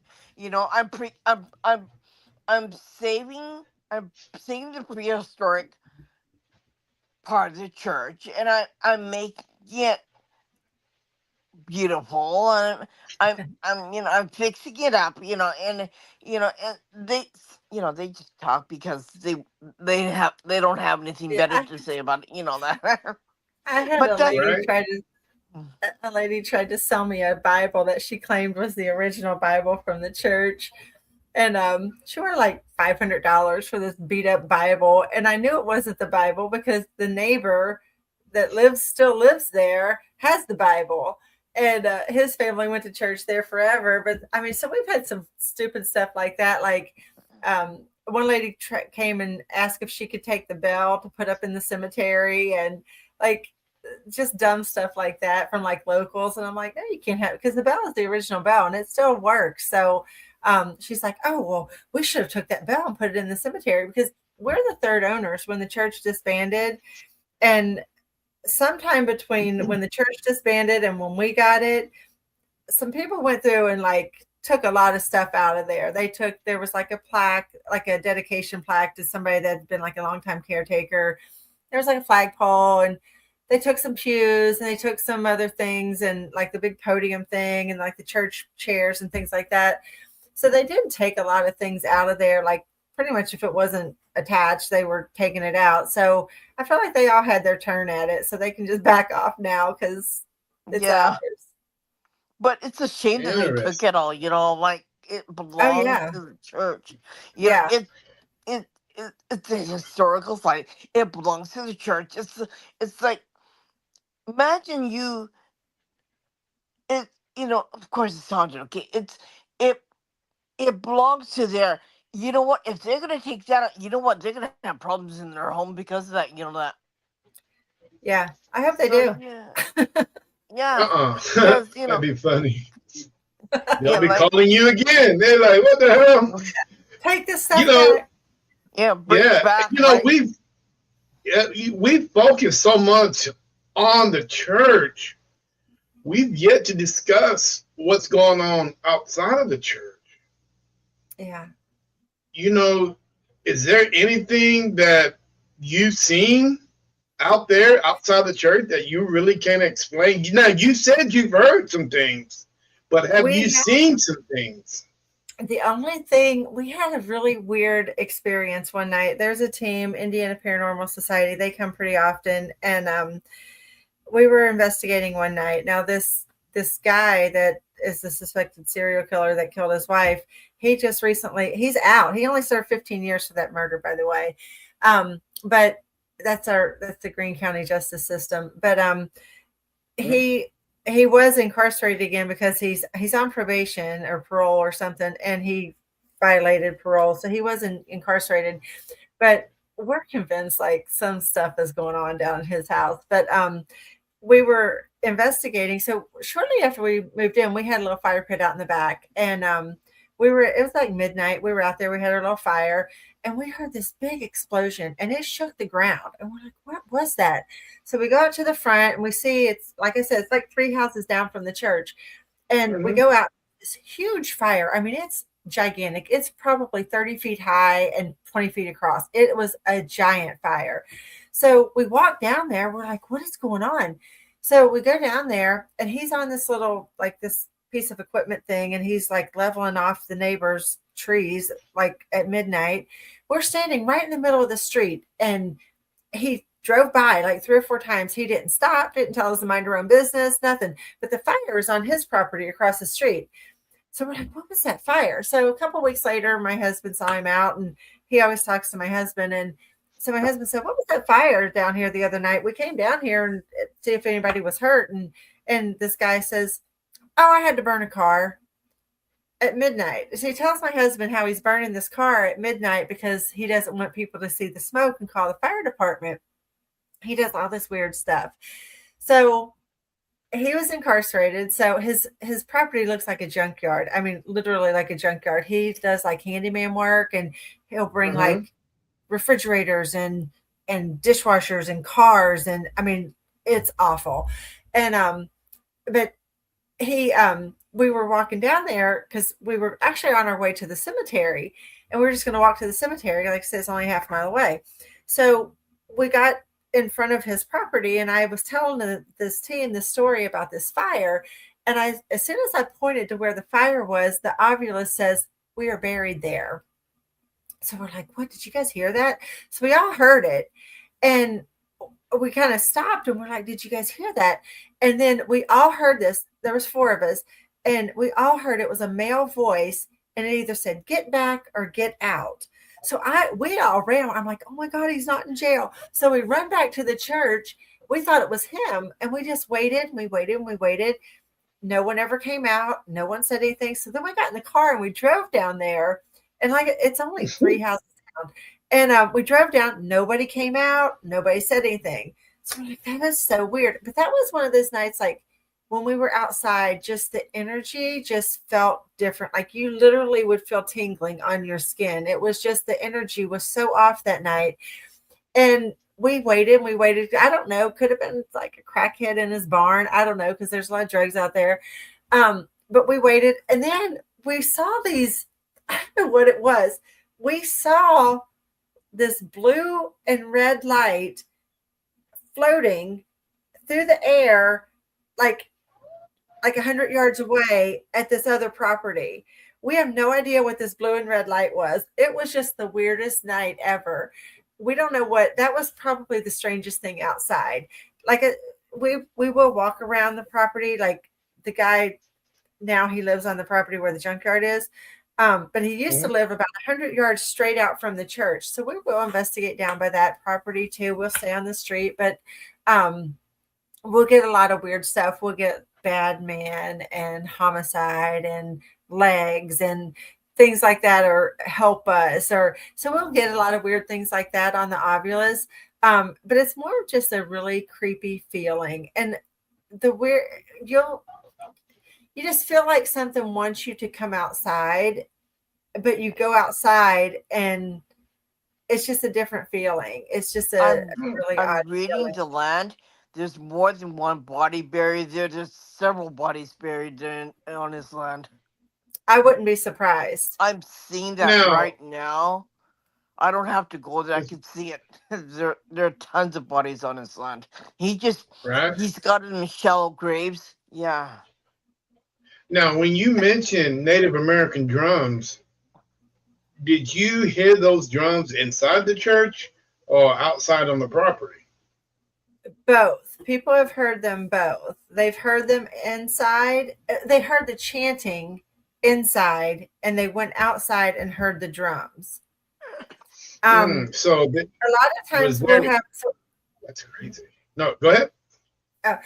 So there's a window that kind of faces back in that direction.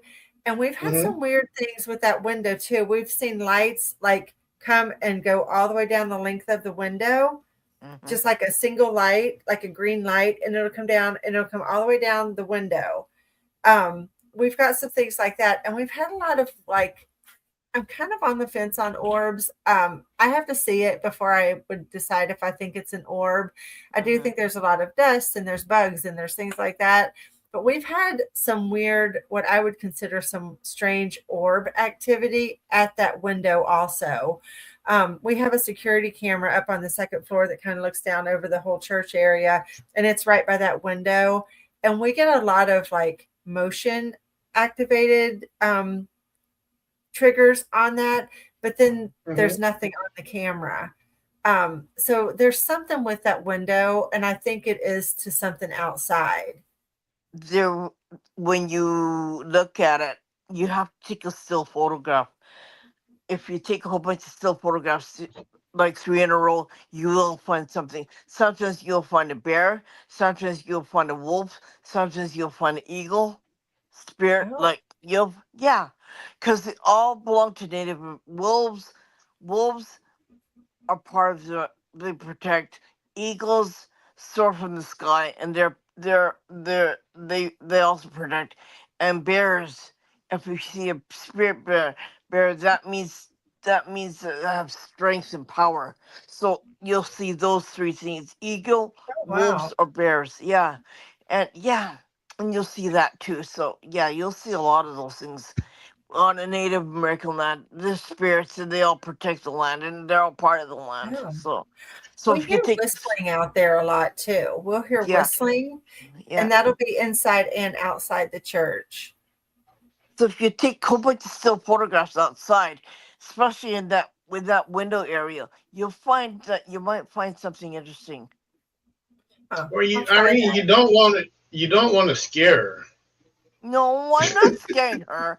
It's just that you'll find a lot of things that you'll find answers to your questions.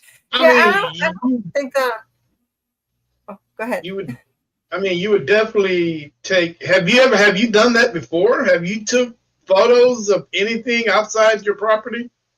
Not outside. I have inside, and we've seen some shadows. We've had some weird blurred image like things, Hmm. but I haven't done it outside. I guess I Yeah, feel like I inside it's. think outside would be interesting just to Yeah. see what I you should catch. try that. I should try And Yeah, that. I don't think she's and scared. She's proven that she's not scared. So I well, no, know I that. mean, I mean, people are sometimes people get not scared, but they get I a don't want little to disturb uptight. anything. I don't, and like I said, I feel like the outside. I feel like inside it's more of a positive energy. I don't feel like it's harmful. Where the outside, I do feel like it's more negative. I feel like there's a harmful energy out there. And I keep going back to that pagan story where there was some dark energy that kind of took over this man. Mhm. Um, and I don't feel like anything's going to take over me or anything like that, but No, I you're don't want protected. to, yeah, I don't want to maybe You're provoke protect. that You're energy. I don't, protected. You're yeah. protected. I don't feel that. You know, some people will have that certain type of energy that will be dangerous, but I don't. For me to see you, I don't feel that you're gonna get that because you're not that type of person that will get injured, and you're not that type of person who will get hurt. So you're okay. I mean, and Yeah, you I'm and protected. I yeah, had a pretty crazy experience as a teenager with the yeah, paranormal, and I yeah, backed away from it a lot. Like I backed off a lot until I learned how to protect myself and how to, yeah. So that's things why, to do and things not to yeah. do. Yeah, so and you know what you're doing, right? That's the main part of it. You know what you're doing, and you know how far you can go, and you know your limits. As long as you know that, I don't see any problems with you taking pictures of outside, and it's not gonna come after you. It's more interested in what you're doing, than it's more curious than wanting to harm you. So you don't have to worry about that. Yeah. Yeah. If you have any problems, just give me a holler. I'll be okay. All right. Yeah. Yeah. Like she said, like my experience. Yes, this is the lady that I'm going to be helping. That's my next case. So, yeah. And she lives in Appalachian Mountains, too. Oh wow. Okay. Yeah. Yeah, So, there's some crazy stuff in Appalachia. There's some. yeah. Yep. It's just one of those weird places that you get a lot of weird things happening, right? Yeah. You do. You do. Yeah, and you don't know until you've been there. You don't know until you live there. You don't know how if you experienced it yourself, right? So, Right. yeah, Right. you know, Yeah. Interesting. Okay, they all calling me Kat, crazy. I didn't say that. I didn't call you crazy. Crazy. Yes, you do. You call me crazy all the time. We're all a little bit crazy, aren't we? Come on. I mean, look at what Yeah, we but do. you see, I'd rather be crazy than somebody calling me normal, because there's nobody that's normal. Like that's a lot of No, lie, you know that, normal right? people aren't right. No, no, no, I'm, no. I'd rather be crazy than normal. At least I'm being honest, right? I'm normal. Yeah. Forget about that. Yeah, yeah, yeah. Okay. Uh, Kat, we got a couple more questions, and we're gonna get Okay. you out of here, buddy. I know it's. Are you on Central Time Zone or Eastern? We're Eastern. Oh yeah, it's probably way past your bedtime. Oh Yeah. no, I don't go to bed early. Neither do I. Okay. You mentioned you got that big dog. You got a dog, right? You just bought a dog or Oh yeah. something? Well, we Have got you a took him to the dog. church? Oh yeah, yeah. So when we first bought the church, we had two cats, and they That were didn't last. they would see things. They would and the spirits were kind of afraid of the cats. When the cats would go upstairs to the church part, it would get really quiet. I think they were afraid of the cats. Yeah. The dog, sometimes he would just like, he's a pit. He's not aggressive, but he's not really afraid of a lot. But there were times where he would just like get up on the bed and just kind of like be shaking. And I'm like, what's wrong with you? And he wouldn't go upstairs. So I don't know. I don't know if there's something that he didn't like. That only happened a couple of times, but I think probably the biggest reaction we got was from the cats. The cats would there's like a door that closes off to the upstairs part.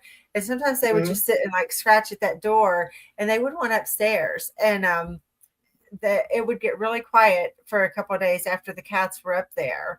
I think they were afraid of the cats. That's interesting. Yeah. Yeah.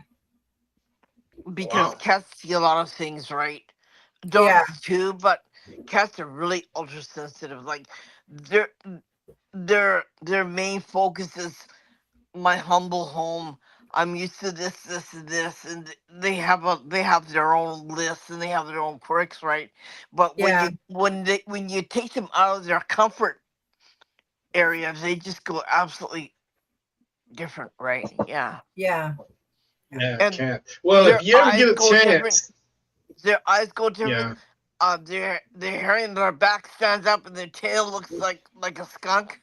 Yeah. Yeah. So, like then you got something there, right? Oh yeah. Yeah. If you ever get a chance to have your dog go back in the church, what I would do is I would strap a camera onto him, Oh. and whatever he sees, I would not record it. Whatever he sees, I would snap a picture, because there's cameras out there that has remotes, and sometimes you can remotely to take a picture. And I would do it like that just to see if you seeing what he's seeing, because Yeah. dogs are in that same cat spectrum also. Oh yeah. Where, Yeah. so A I would do GoPro that. would be interesting too. A GoPro would be really cool. Oh yeah. And just let him go. Also outside, I mean, dogs have a tendency of just roaming off, but you don't want to roam off too far.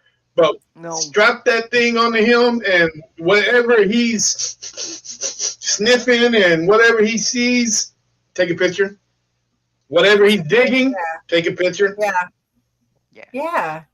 And then Good idea. Because you never blow it know. up, when you Yeah, we blow it take up, them out there.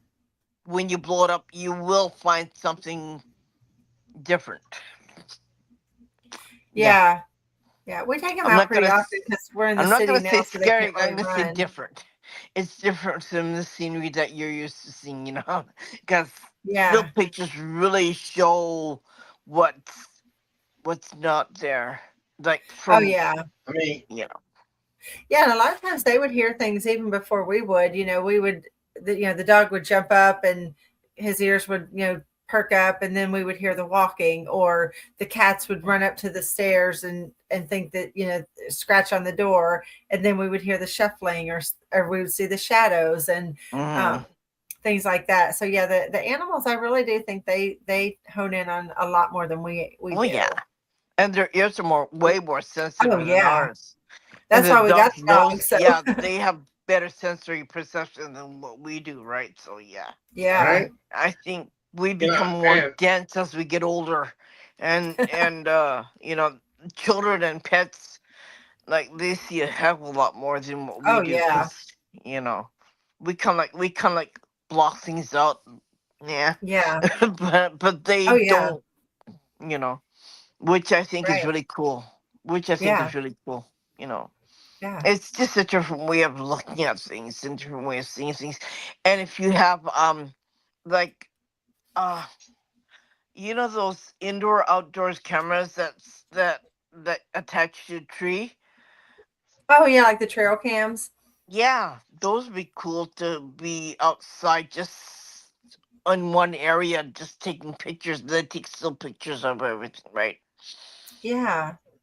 That'd be cool too, because you don't know what you find. Yeah. You never know. We got 2 more questions, and we're going to get you out of here, buddy. The first question is, this is going to be a tough question for you. So I hope, yeah, man, it's going to be a tough one. If you could ask one spirit in your church a question, what would it be?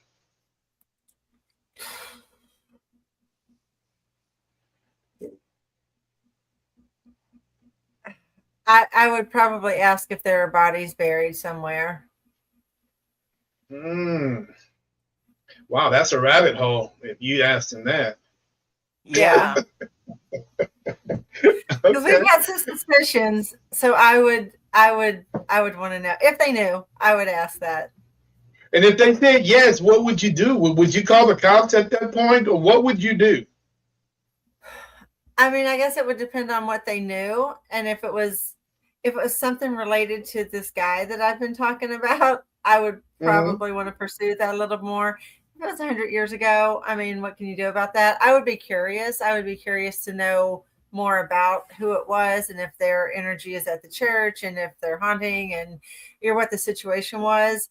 If it was something related to maybe one of the unsolved missing women or something, I would probably want to pursue that angle of it. Yeah. I think all those women need to be found, and they deserve a proper burial, and their families deserve that. Of course. So I would probably just, I mean, what am I going to do though? Tell the cops a ghost told me that there was bodies buried? I mean, you would have to. That's the one thing, my friend's land is the same way. He's got a whole bunch of things on his land. Okay, I'm not going to say it on camera because, I don't want anybody else. But, what are you going to tell? Like, he said, well, am I going to if I'm going to tell the police, yeah, well, this person is in Japan and this person in England who told me that there's there, and there. And like, are you nuts, right? I'd probably want to pursue it as much as I could, I guess. Yeah. Well, yeah, right. And they'll say, okay, you're kind of crazy, right? Yeah. Because, coming from a small town, right? They're going to think you're more lost your noodles, right? Oh, I'm sure. Yeah. That would be... Yeah, I don't know how I will pursue that. That's opening up a new can of worms right there. Yeah, you can open up possibly a 400-year-old cold case. Oh wow! And I would, and you have the possibility of making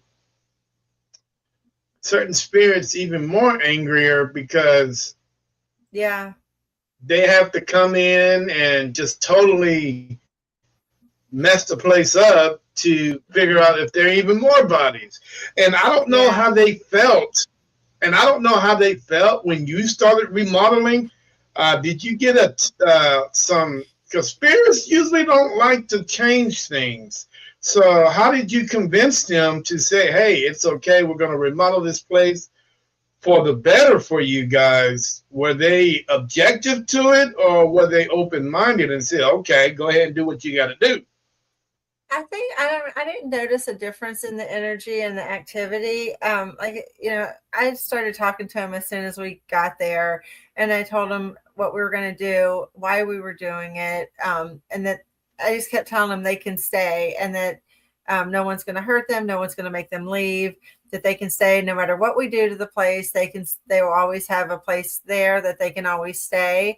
And I think that was okay with them. I think as long as they knew that no one was going to make them leave and know that they were safe, I think that was enough for them. I don't think I really noticed a big difference.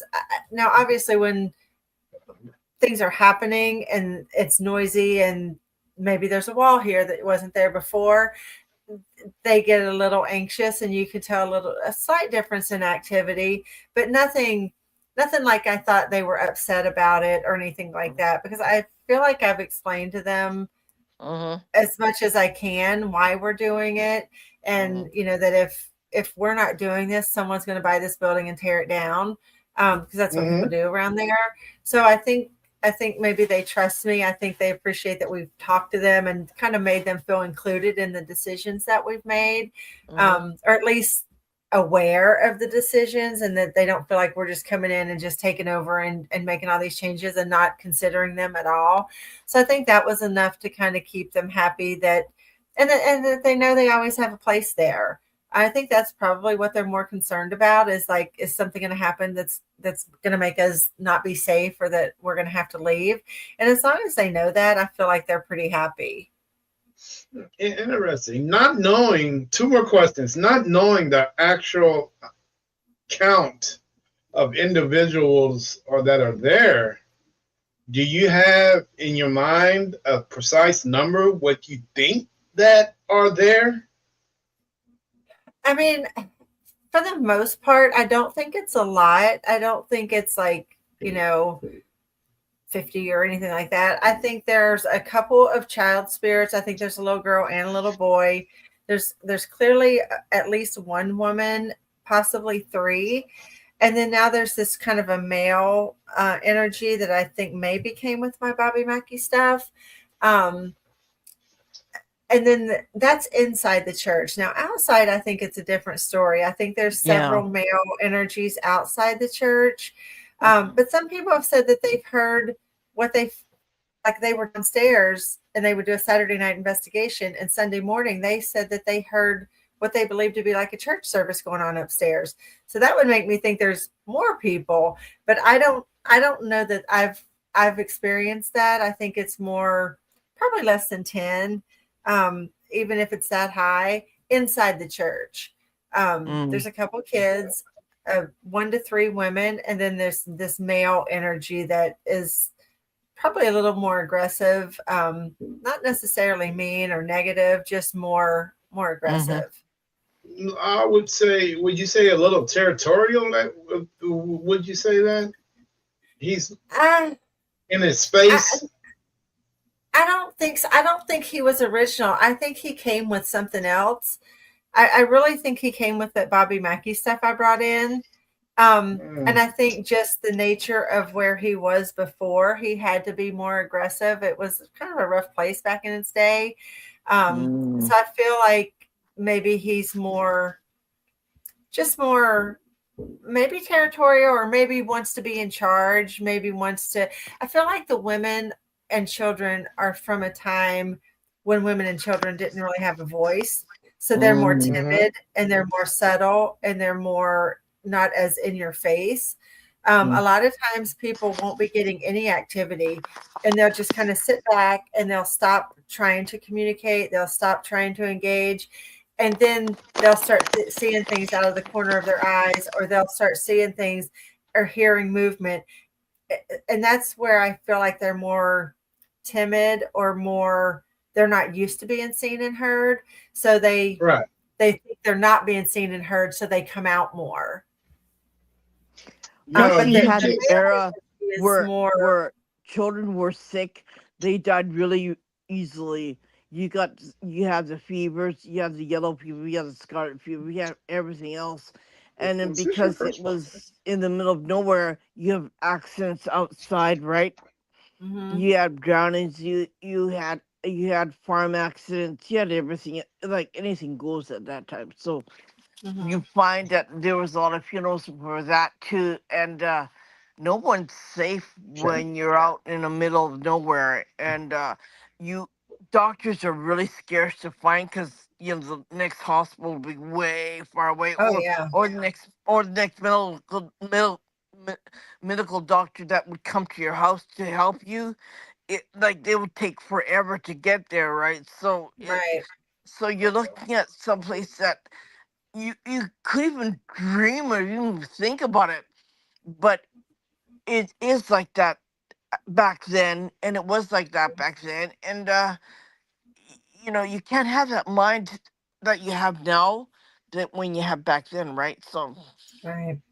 Right. when you told me about where you live, it's like, wow, okay, that's like in the middle of nowhere, and when you look at like doctors, well, yeah, hospitals, yeah, medical service, yeah, ambulances, no, like, you Yeah. know, Yeah. it, so you have to have that kind of mindset because people don't realize, like, people like Terry and me, we live in the city, right? So we can't comprehend that kind of what Mhm. happened back then, and Right.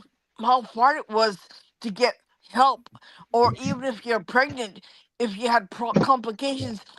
Like a lot of women did die, right, giving Oh birth yeah. Yeah. because you either have a midwife who delivered children but were really, like, complications from childbirth Right. wasn't really a thing, right? So Mhm. Yeah. back Yep. then, back Mm, there, yeah. Yeah. Yeah. So there's a mm. lot of stuff that happened, right? Oh yeah. A lot, well, yeah, a lot of things. Two more questions. Am I saying your name right? Kate? Cat? Uh-huh. Yep, Kate. Kate. I've Yep. never seen a Kate with a C. I'm Oh, thinking it's cat. Catherine, but so Kate for short. Okay. Do you watch YouTube a lot? I do.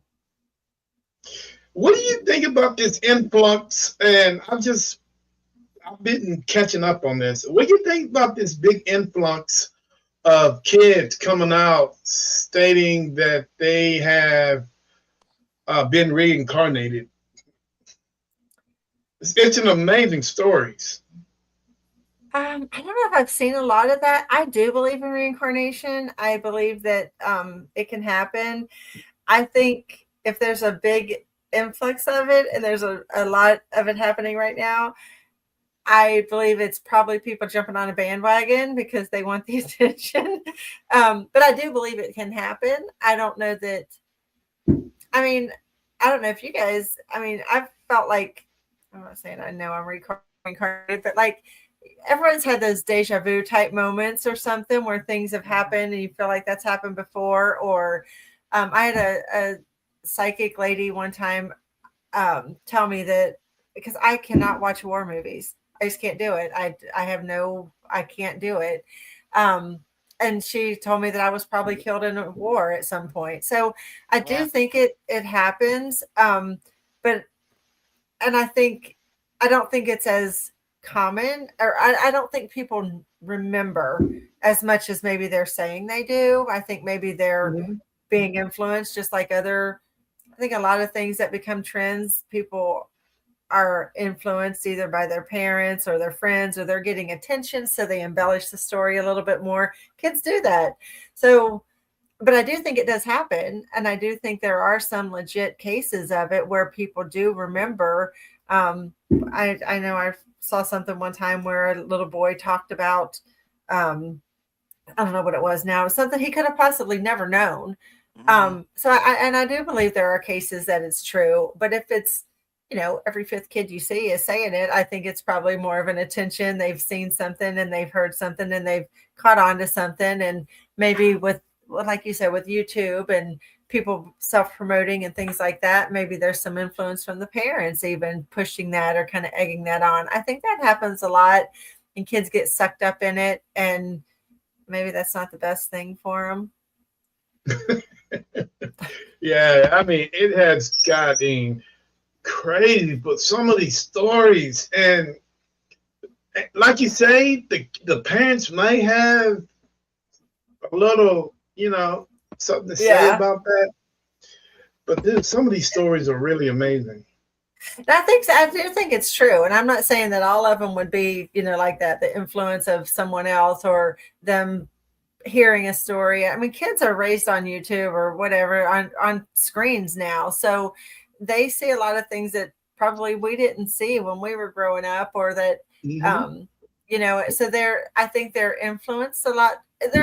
We were influenced by the times that we were in, but I think just the materials out there are different now. So I think there's a lot more opportunity for that influence. And I think everybody wants to be a YouTube star and everybody wants this attention. So they see something and they see somebody getting all these likes and all these follows and all this and that. So then they're like, oh, I'm going to do it too. So I do think there's a lot of that goes on. I don't know that I'm super familiar with what's going on right now. But I just see that being a possibility. Also, back then, you weren't allowed to talk about it, right? Till now. And right. Even being in a paranormal world, back then, you weren't supposed to talk about it. Like, no. Like, until now. Yeah. No, until now. And about things that float in the sky and stuff like that. It was a no-no. It was the no-no to talk about anything like that, right? So I do think kids are more open to the paranormal. I do think they have experiences because they haven't learned not to. Yeah. I think as they grow older, people tell them, oh, you didn't see that. They want to shut it down because they don't, maybe the parents don't believe, or they don't want their kids to look like a nut job or whatever.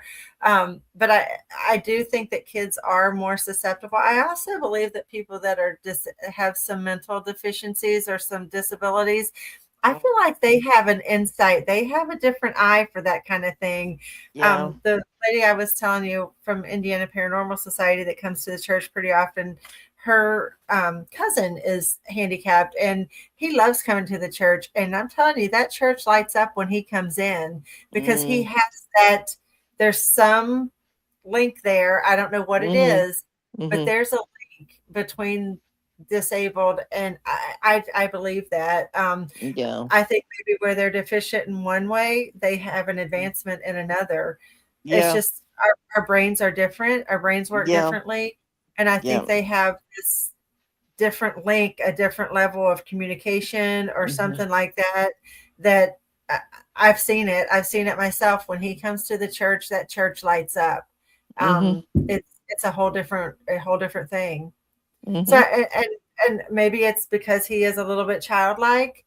So I do believe that children do have more experiences until they're told not to, until it's shut down, until people say, oh, I mean, I know someone very close that their child swore that they saw things.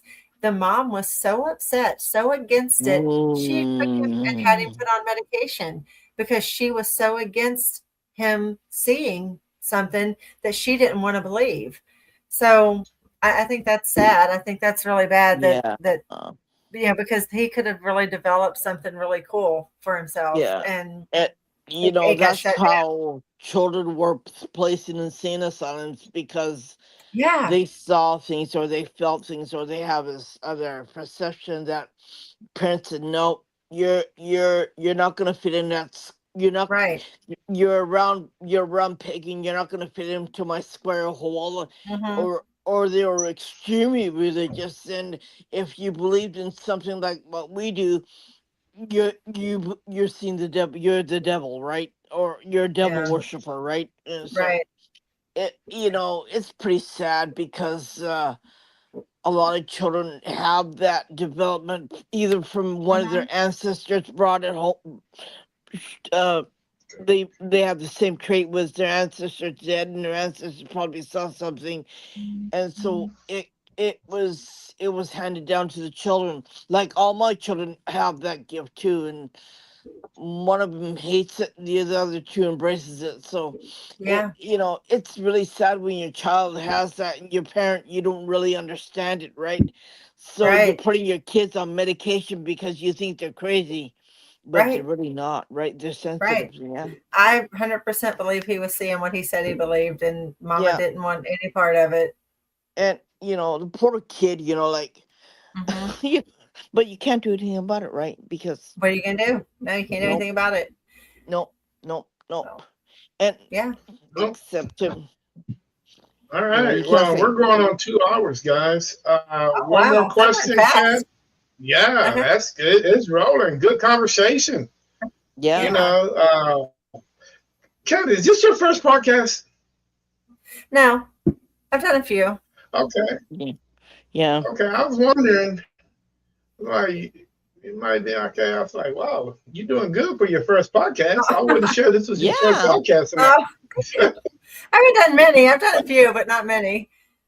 Well, you know Because what? I think there's It's one, great. too. It's great that you can open up and talk freely about whatever. And, that's what we like. That's what we like. And I think that's what interests the people who do the podcast and the people who watch it too. So, Hmm. there's always experience that you could learn from, and your Oh experience is yeah. very educational to other people who might have something in their homes and say, hey, you know what? Maybe I'm Yeah. not being crazy. Maybe there is something there that Right. you can't answer, and you can't see it, but you can feel Right. it. But it's something there, and you're not crazy and you're not nuts. Hmm. Yeah. Right? I wish more people would embrace it and they open up to it, but Yeah. that's a process. It is. It Yeah. is. It's a slow process, but the more us who comes out there, I think the better it is for the community. And I think it's about time you come out of the closet, right?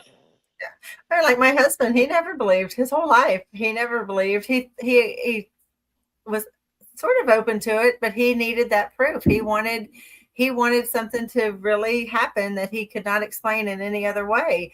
It took Yeah. him almost 50 years, but he finally got there. So, so it can happen at any time.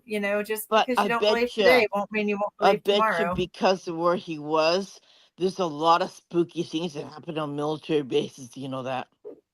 Oh yeah, yeah, And I bet he maybe saw them, but I bet he nope, not talking about it. he Nope. didn't want to accept it. Yeah, but Nope. yeah. So Yeah. our little church got him to accept it. So that's fun. There you go. Yeah. All right. One last question, Kate, and we're Okay. gonna get you out. Irene, this is your question. Uh-oh. Why? Okay. Well, when you're incapacitated, I ask a whole bunch of questions, right? So Oh Lord, I'm here we go. Uh-oh. why? Yeah. Well, All right, talk Kat. really nice, and I was really nice about it too, Well, I appreciate you helping me out when I was on experiencing technical difficulties. Well, it wasn't that. It was because the energy that where she is created that technical difficulties, right? So you gotta understand that too, Possibly. You gotta Well, understand too, it's all right, Kat. just something there, like I'm gonna ask you, like, um where you are, has it show after talking to us, are you has it made you less frightened about the Native American side of it? It's not that I'm frightened by it. I think it's just more of a respect thing. Mm-hmm. My grandma was Native American and Appalachian, so I just grew up, I guess, just with like a just different perspective of it, a different Mm-hmm. respect maybe for it. That you just leave those things alone. That it was always just a um, don't disturb them. They have their beliefs. They've been disturbed enough by people coming in and doing what they've done to them, that let them have their place and let them have their peace. They're very tied to the land. The land is sacred to them. I mean, they're tied, their energy and their beliefs and their the SWs, that I don't say those words either, but like it's not so much a fear, it's more of just a respect to just leave them be and leave them in peace and don't disturb their peace. I'm not afraid. I don't think they would harm me. No, they I won't. don't think they would. No. I think it's just more of a respect of let them have their peace, because their peace has been disturbed for so long and by so many people, and they've been treated poorly. Like other people have too, not just the natives, but there's been many people throughout history that's been treated really badly, that they didn't deserve it and it shouldn't have happened.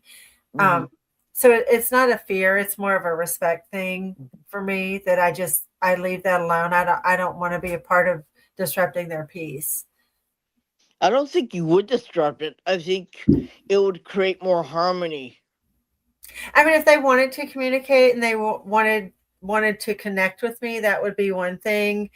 I guess maybe I just want to make sure. I want to make sure that that's what they want. I just want to be very cautious of not disturbing them or not making them feel like someone's trying to take their land or something like that. No, I just they know that. They know that already. Okay, they know that already. Okay, so they know that already.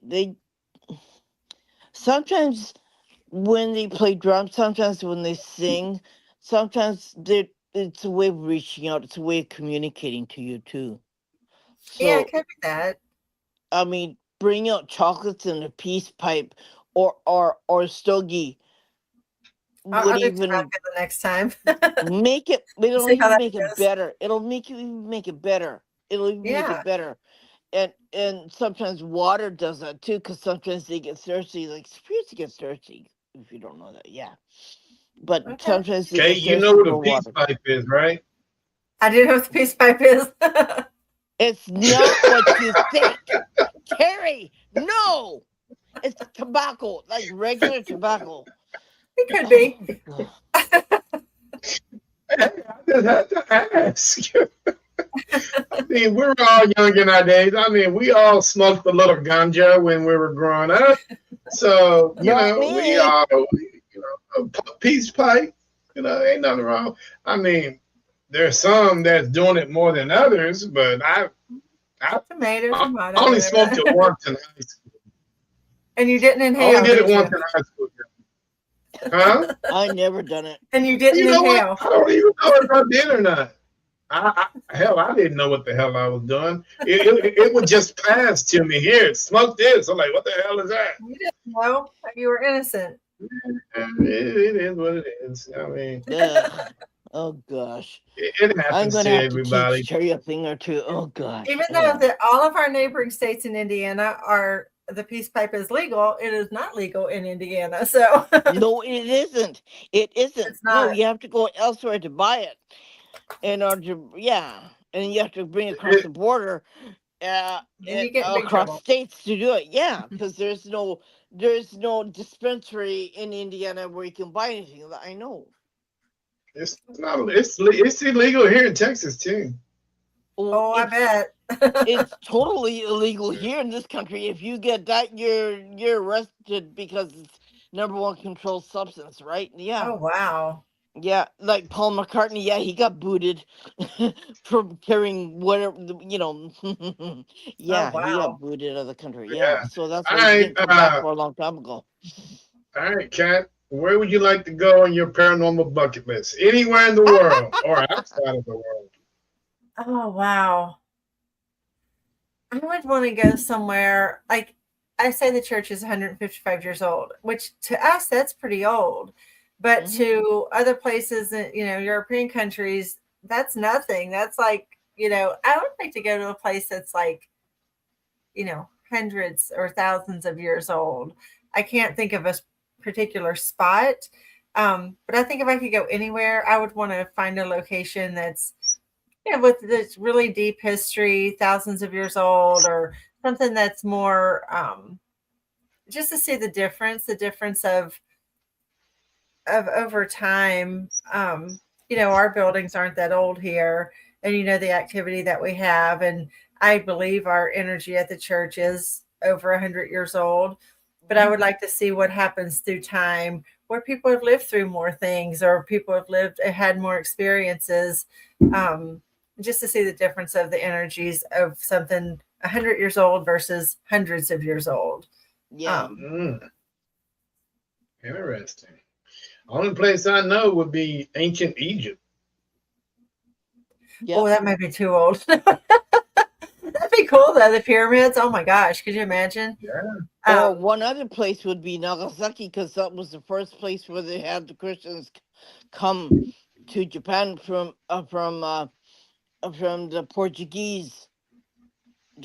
They had the brothers come, and they taught the word of God to the Christians in Nagasaki. So yeah, there's a lot of weird stuff happened there. Believe me, I've been there. Wow. There's a creepy stuff. Nope. Nope. Yeah. All right. Wow. And Okay. another place would be really cool would be for your husband would be Okinawa. Yeah. Yeah, that's That weird would be too. cool. Kate, tell the world how to get a hold of you, my friend. So we're on Facebook and TikTok, Spirits of Marco. We also have an email, spiritsofmarco@gmail.com. You can email there to book if you want to book. That's it. All right. Well, guys, it has been a pleasure speaking with the both of you. Kate, I Yeah. appreciate you coming on the show and telling Thanks the for having world a me. little bit about your property. Thanks for And sharing. man, I wish you It a lot. was interesting. Yeah. Yeah, it was. I would like to have you back on the show for you could just show us around the property, Yeah. and I Part think two would that be would have cool. been cool. Part 2 would be cool. Yeah, we can do That that. would Yeah, be we can set that up, and I can do it from the church and kind of show you and see if anything happens while we're there. And probably I can help you with some of the things that you don't know that you could Okay. ask for answers. I could help you with that too. Okay. I'm into that. That would be cool. That we can Yeah. if we can get that done again, that would be very cool. Next time, have your husband on the show. Yeah. Okay. It's I'll always drag him on. it's always good to hear two different aspects, two different sides Yeah. of of a location. I think that'll be cool too. Yeah. But with Yeah, that we can being try that. said, thank you for Thank you. coming, for letting us Yeah. come into your home and chat with you. I really Yeah. appreciate it, and I'm looking forward to doing this again. I Yeah. wish you a lot of success, and Thank I you. will be sharing some reels here shortly. The most important part of the podcast, and I will be sharing them out to the community. So feel free to take any reels that you like and do whatever you see fit. If you choose to put them on your TikTok, feel free to do so, or your personal Okay. page, feel Yeah. free to do so. If you want to just share them out with some friends, feel free to do that also. I think I've had Indiana, the team that you was talking about, I think I've had them on the show once before. Oh, have you? Okay. I think so. I have not been in Indiana much, but I think I've had those guys on the show maybe once, and you will be Okay. the other. So just whenever you get a chance to talk to them, just mention my name and see if their eyes will pop up. Oh yeah, he's a cool guy. I've been on that show before. Yeah. That's it. Why are you laughing? Yeah. Yeah. Why are you laughing?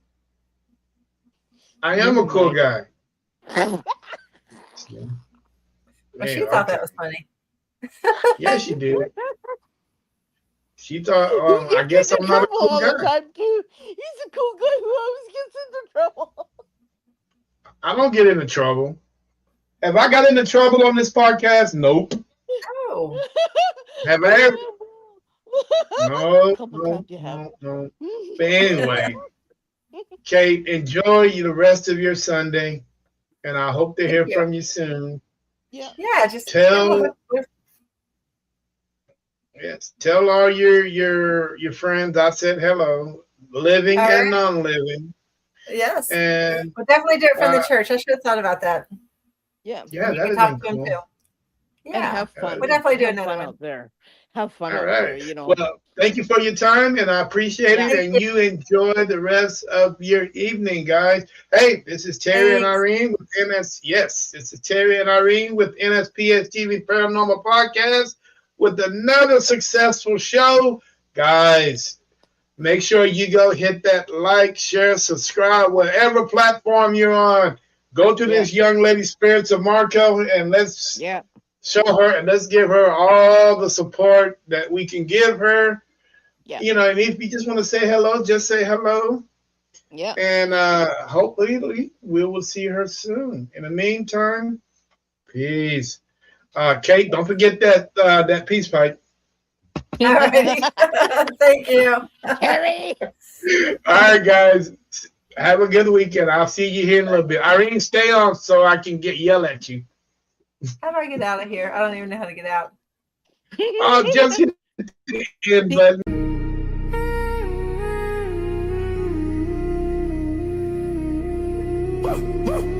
Money trees whisper, roots in the gutter.